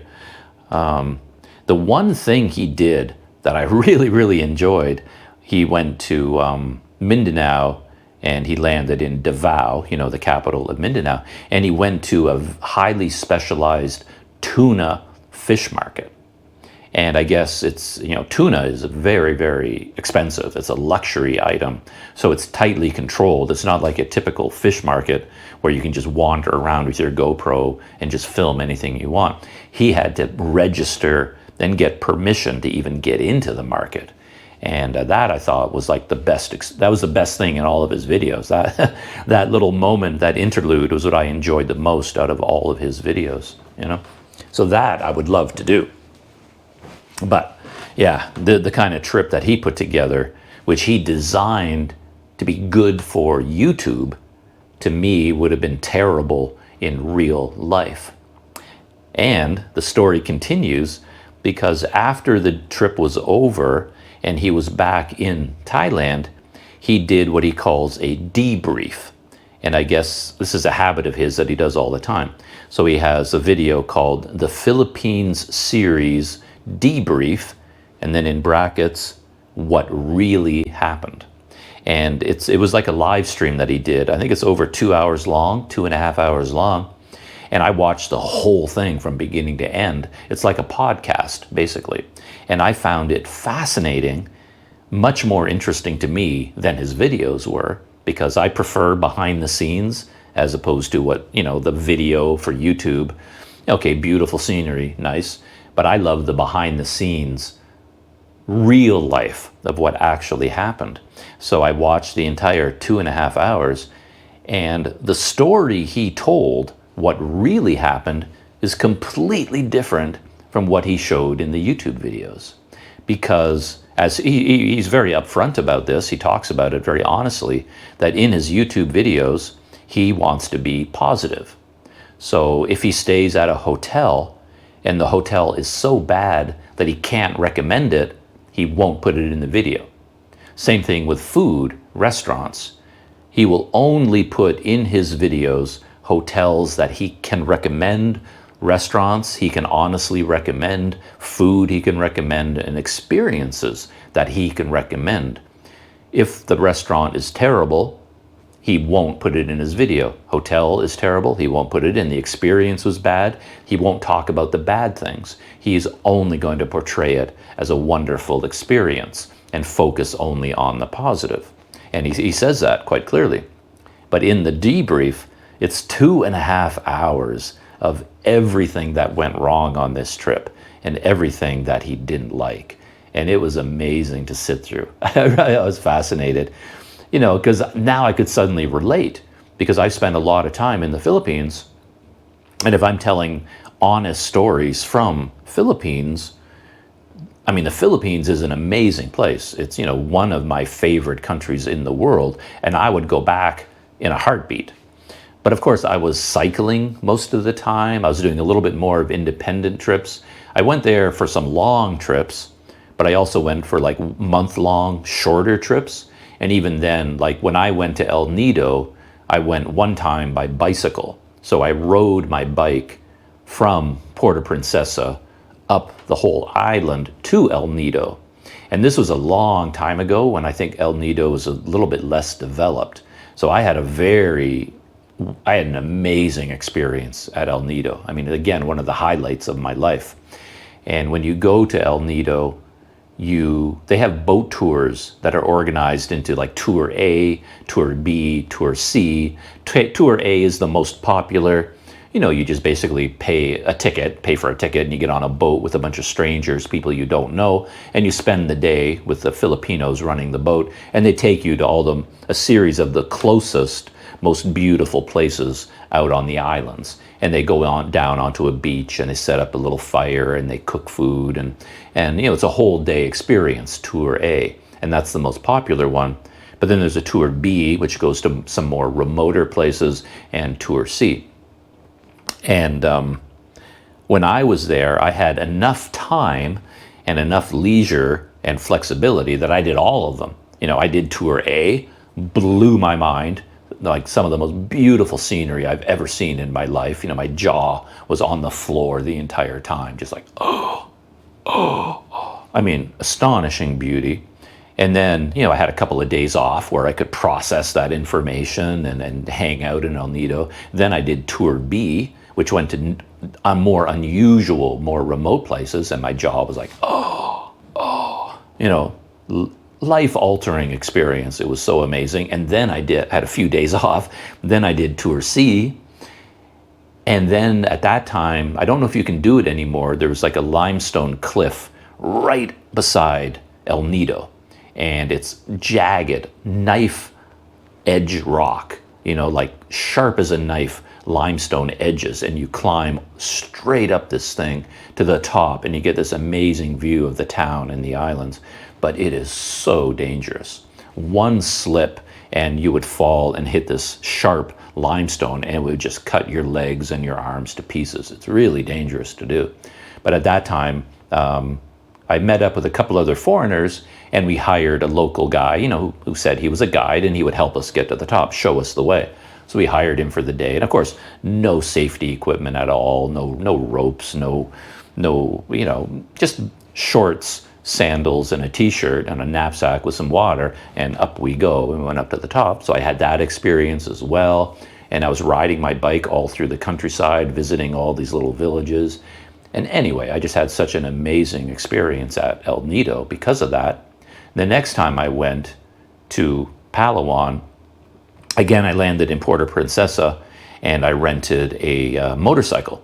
And then I rode the motorcycle from Puerto Princesa all the way up to El Nido. And so I kind of a duplicate of my bike trip. And those are my two experiences in Palawan. I went back for the motorcycle trip because my bicycle trip was so amazing. I wanted to do it again. And that time I did it by a motorcycle, mainly because bringing a bike into the Philippines, like on an airplane, was so much work. I just didn't want to bother with that anymore. I thought it'd be, interesting to rent a motorbike. And I was right about that. So that was kind of my mental approach to El Nido. But when Paddy was telling his story, he did Tour A, which I did and loved, but for him, everything went wrong. It was just a disaster from beginning to end, mainly because in the morning, they were delayed going out. There was some sort of a registration system, like everyone on the boat. I think I had to do that too. I think the day before I signed up, you write your name down on a board, and then they have a manifest, who's going to be on the boat that day. And then you all show up and you go. And you go early in the morning, of course. And you want to go as early as possible if there are lots of other boats going, because you don't want to be there with all the crowds. I was lucky, again, because there was nobody there. There are hardly any other boats on the water. I had the entire ocean to myself. But when Paddy went there, it seems like it was very crowded, and tons of boats were at every single site on Tour A. So it didn't feel all that special, I guess.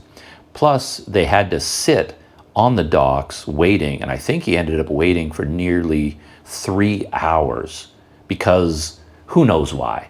They told him, we're waiting for some people to come who signed up and paid for the tour, but they're not here yet. We're waiting for them to come. But then how in the world would you end up waiting 2 to 3 hours? Just cast anchor and go, like leave them behind. They can go tomorrow, right? But I guess they're there for whatever reason. They waited and they waited and they waited. And Paddy's sitting on the boat with these other people, the sun just beating down, roasting them, because the boat's not moving.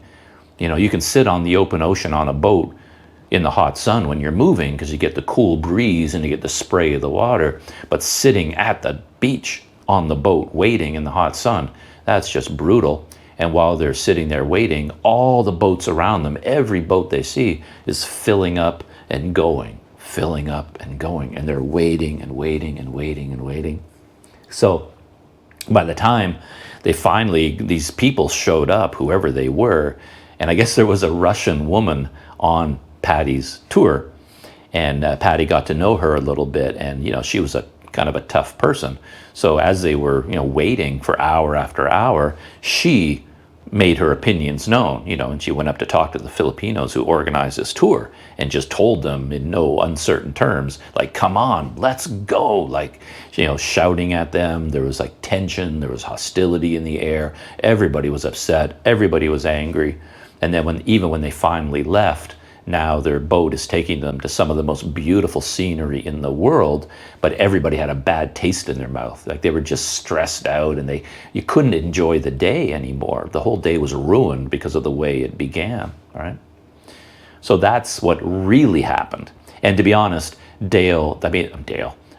Paddy did talk a little bit about that in his actual video. It was such a big thing, he couldn't ignore it. So he did include that story in his main video, but he went into it in depth in the debrief, and I love that story. I just love stuff like that, because that's what happens.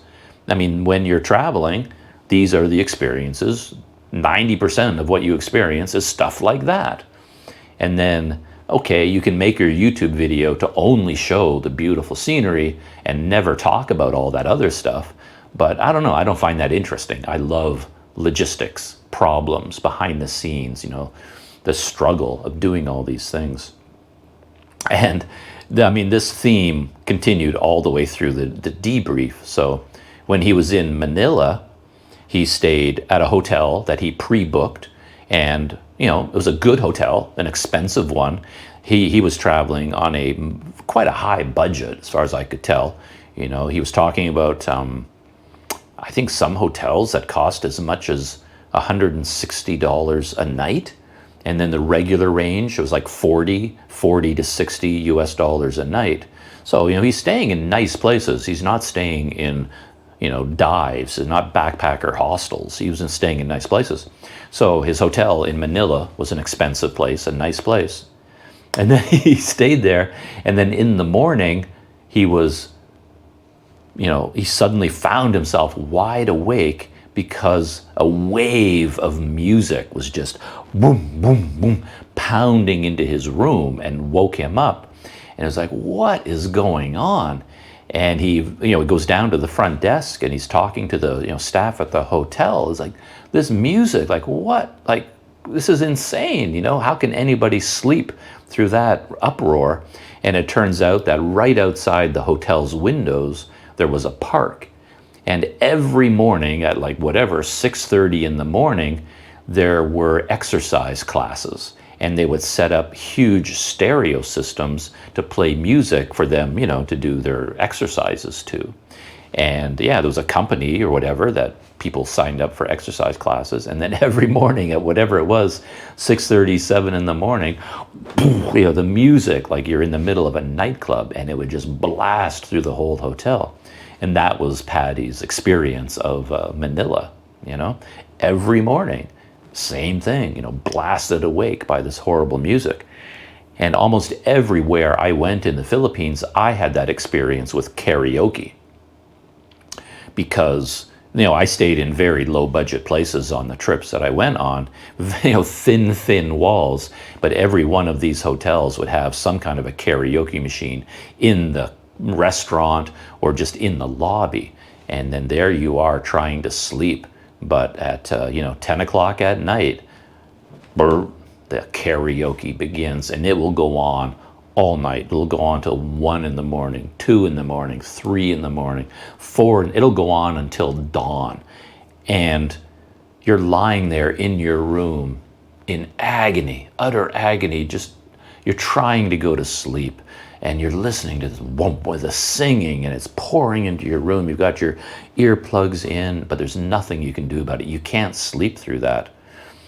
It's nightmarish. It's absolutely nightmarish. And I developed a routine where when I would look for a hotel, and I'm on my bicycle at the time, so I'm cycling, and I can go to lots of different beach resorts or small hotels, whatever. And of course, you ride up, ask them, how much is a room? Can you show me the room? And you go in the room and you check everything out beforehand before you pay. And then I would look for the karaoke machine. And so I'd ask them, like, do you have a karaoke machine? And if they said no, excellent, I'll take a room. But they almost always had one.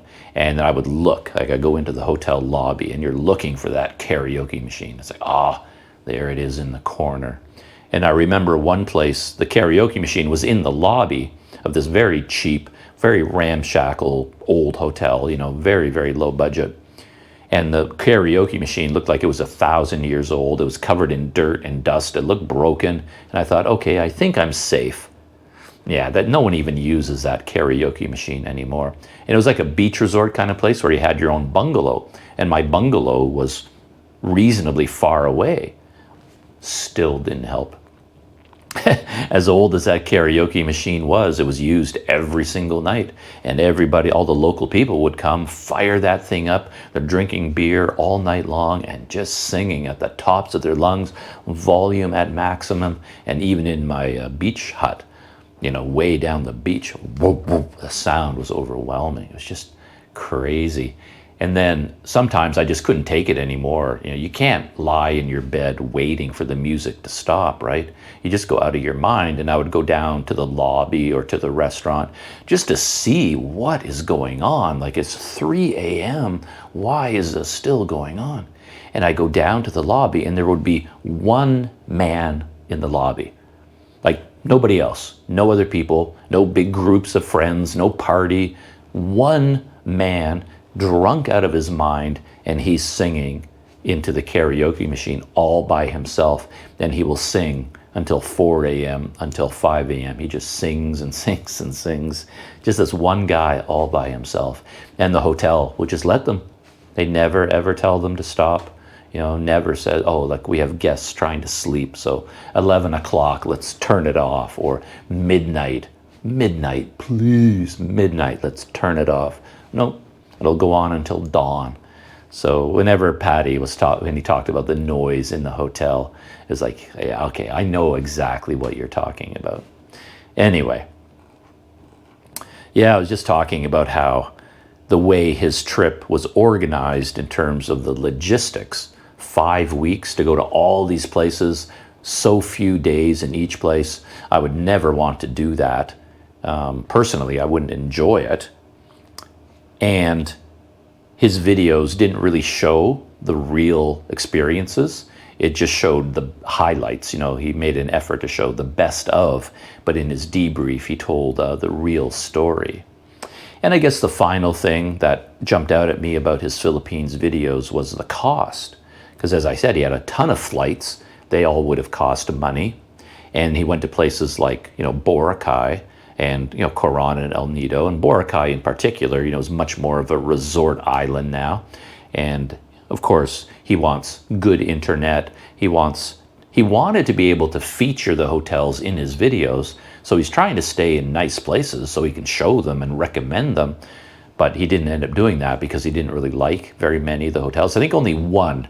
He liked one hotel, I think, that he showed in all of his videos, but that was the only one he felt like he could honestly recommend to other people. None of the other places he could, you know, recommend to anyone. So he didn't show any of them. But then he had to pay for all these expensive hotels. And yeah, in the debrief, he talked about how a big problem he faced was that the ATM machines would only issue, I think, 10,000 pesos at a time, which I think was like the equivalent of $160 US. Let me check really quickly. I just checked, and right now 10,000 pesos is $180 US. So that was the maximum Patty could withdraw at one time. And he said this became a problem because he had to withdraw money so often. So like every you know, he would run out of money so soon. You know, every 3 days I have to go back to the ATM and withdraw more money, but I could only withdraw 10,000 pesos, and that would only last me for 3 days before I had to go back to the ATM again. And I'm thinking, oh wow, how do you spend that much money in 3 days? You know, so he was on a high budget for this trip, and of course he had to pay for the guided mountain climbing trip up Mount Apo, and I don't know, that would be $200 or $300. And then he went on the Tao expedition boat from El Nido to Coron, and I think that is, I looked it up online, depending on the time of year, $700 or $800 US for that trip. And I think it's worth it for that trip. It pays for all of your food, and the food, according to Patty, was like amazing. It's like out of this world, all of it natural and, you know, fresh and organic, and chefs creating all kinds of masterpieces. It wasn't just rice and fish every day. It was like full on good meals. And, you know, for, you know, 7 days, $100 a day for a fully guided, all expenses included, all food trip on an amazing boat. You know, it's a very popular trip, so it's worth it. But still, that's a lot of money. So yeah, it was also a very expensive trip. And, you know, the amount of money that he spent for a 5-week, fairly difficult time in the Philippines, I'm sure a Planet Doug experience could amount to a year or a year and a half in the Philippines, for the same amount of money riding a bike around the country, that sort of thing. So anyway, I just find it interesting to watch these YouTube travel video series, Itchy Boots and Patty Doyle's, and I keep finding new ones all the time.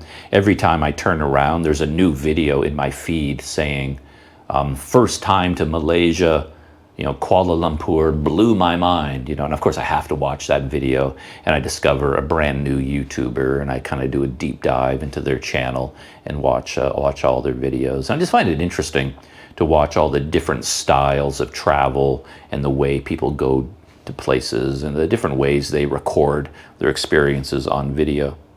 But those are the two biggest ones that stick out in my mind right now: Itchy Boots in Guinea and Sierra Leone, and Patty Doyle in the Philippines. Yeah, really interesting to watch all of those. But the debrief video, the behind the scenes, what really happened, I found that fascinating. Yeah. And perhaps I'll end this video podcast, podcast journal, whatever it actually is, I don't know. I'll end it with one more YouTube channel that I came across recently. And this one is interesting because this traveler, kind of a more backpacker style traveler, he's doing more of an independent type of traveling. And he's currently going through places like Venezuela. I think that's where he is right now. And what makes this guy different is that he set out to document his entire trip entirely in 360 video. And not just 360 video, he's using high-end gear. So he bought a camera from Insta360. It's called the Insta360 Pro 2, and it's one of those round balls. It's like the ones Google uses in their Google Maps Street View cars. You see them riding around. They got that huge camera shooting 360 as they drive around. That's kind of what it is. It costs about $5,000 US. Records in 8K, and that kind of 8K video, 360 video, can be used like in studio settings, like with VR equipment. And I think that's his idea, and that's why he's using such professional equipment, not just for YouTube videos, because he posts YouTube videos, but he's thinking he can use this video in a more professional setting as well for VR headsets and things like that. But anyway, his channel is called Where is Noah? It's all one word. Where is Noah? N-O-A. Documenting my life in VR. And I watched a few of his videos, not that many of them. He's just started the 360 journey 10 months ago. And he went to Belize, then he went to Guatemala. Yeah, I found that interesting because I've been to Guatemala quite a bit. And then he went to, after that, Venezuela. So that's where he's been so far. I guess he flew into Belize from the United States or wherever he's from. And then he went to Guatemala and now Venezuela. And I find the 360 video approach interesting because he has a big tripod, like a full-size tripod, and he puts the 360 camera on the tripod, and then he goes to wherever he wants to film and then just plants it on the ground, just mounts it there. There it is, filming everything around him, and then he forgets about it, and then he just sort of walks around, like he would take it to the beach, put it on the beach, and then he just walks away from the camera, and then he's talking with local people and just lets the camera run in the background.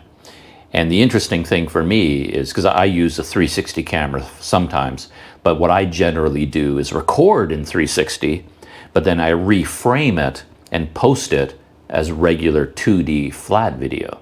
Whereas Noah, he records 360 and he posts 360 video.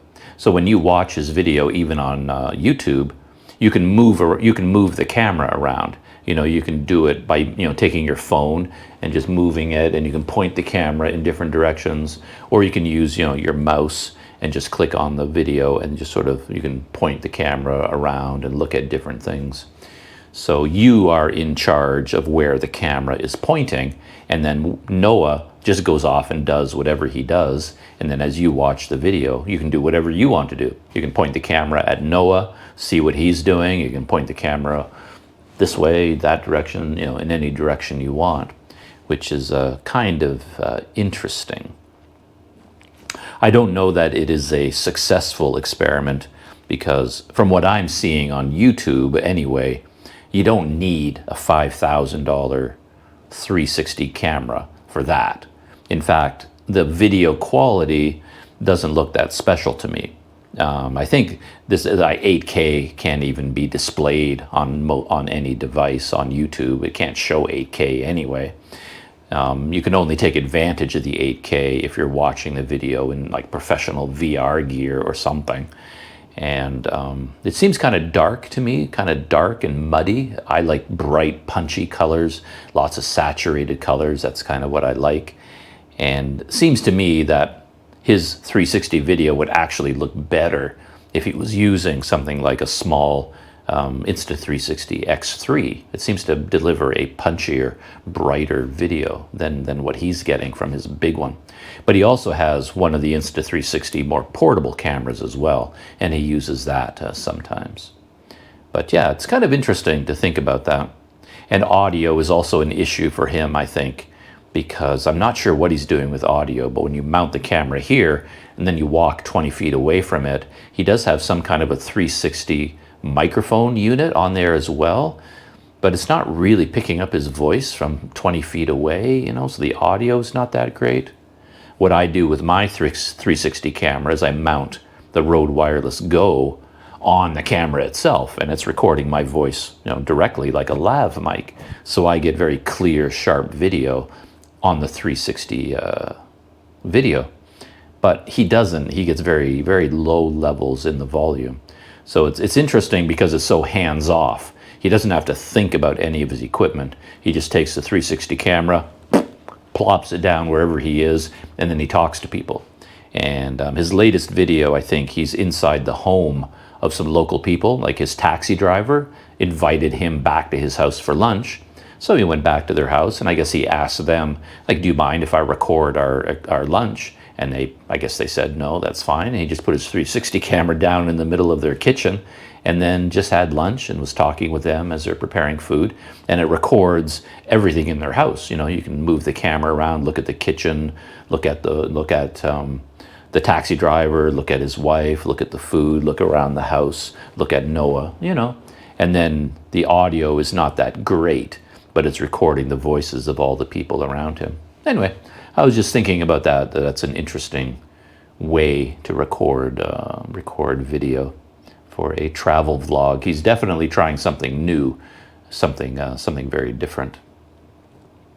I'd sort of forgotten about 360 video. Like, I use my 360 camera, but my idea is to shoot in 360, and I already know that later on I'm going to reframe it and then post it as flat 2D video. But watching his videos kind of got me thinking again, maybe I should record more 360 video and have some fun with that. And then I can, you know, upload 360 video from time to time. I even created a Planet Doug 360 channel, and I was going to upload 360 video only to that channel. And that channel still exists, but I haven't done anything with it for a long time. So that is it for my experimental video journal podcast. Yeah, I just wanted to sit down, have some coffee, and just talk about whatever topics of the day are on my mind. And I think I'm wearing out my voice because I've been talking for a long time. Even Patty Doyle, I'm giving Patty Doyle a run for his money. I think his debrief video is 2.5 hours long. I think I must be getting up to over 2 hours by now with this video. I'll probably split it into 2 videos or something like that, assuming I edit the video and post it at all. You know, we'll see what happens. So that's it. Planet Doug behind the scenes. Have a good day wherever you are, and I'll see you in the next video journal podcast.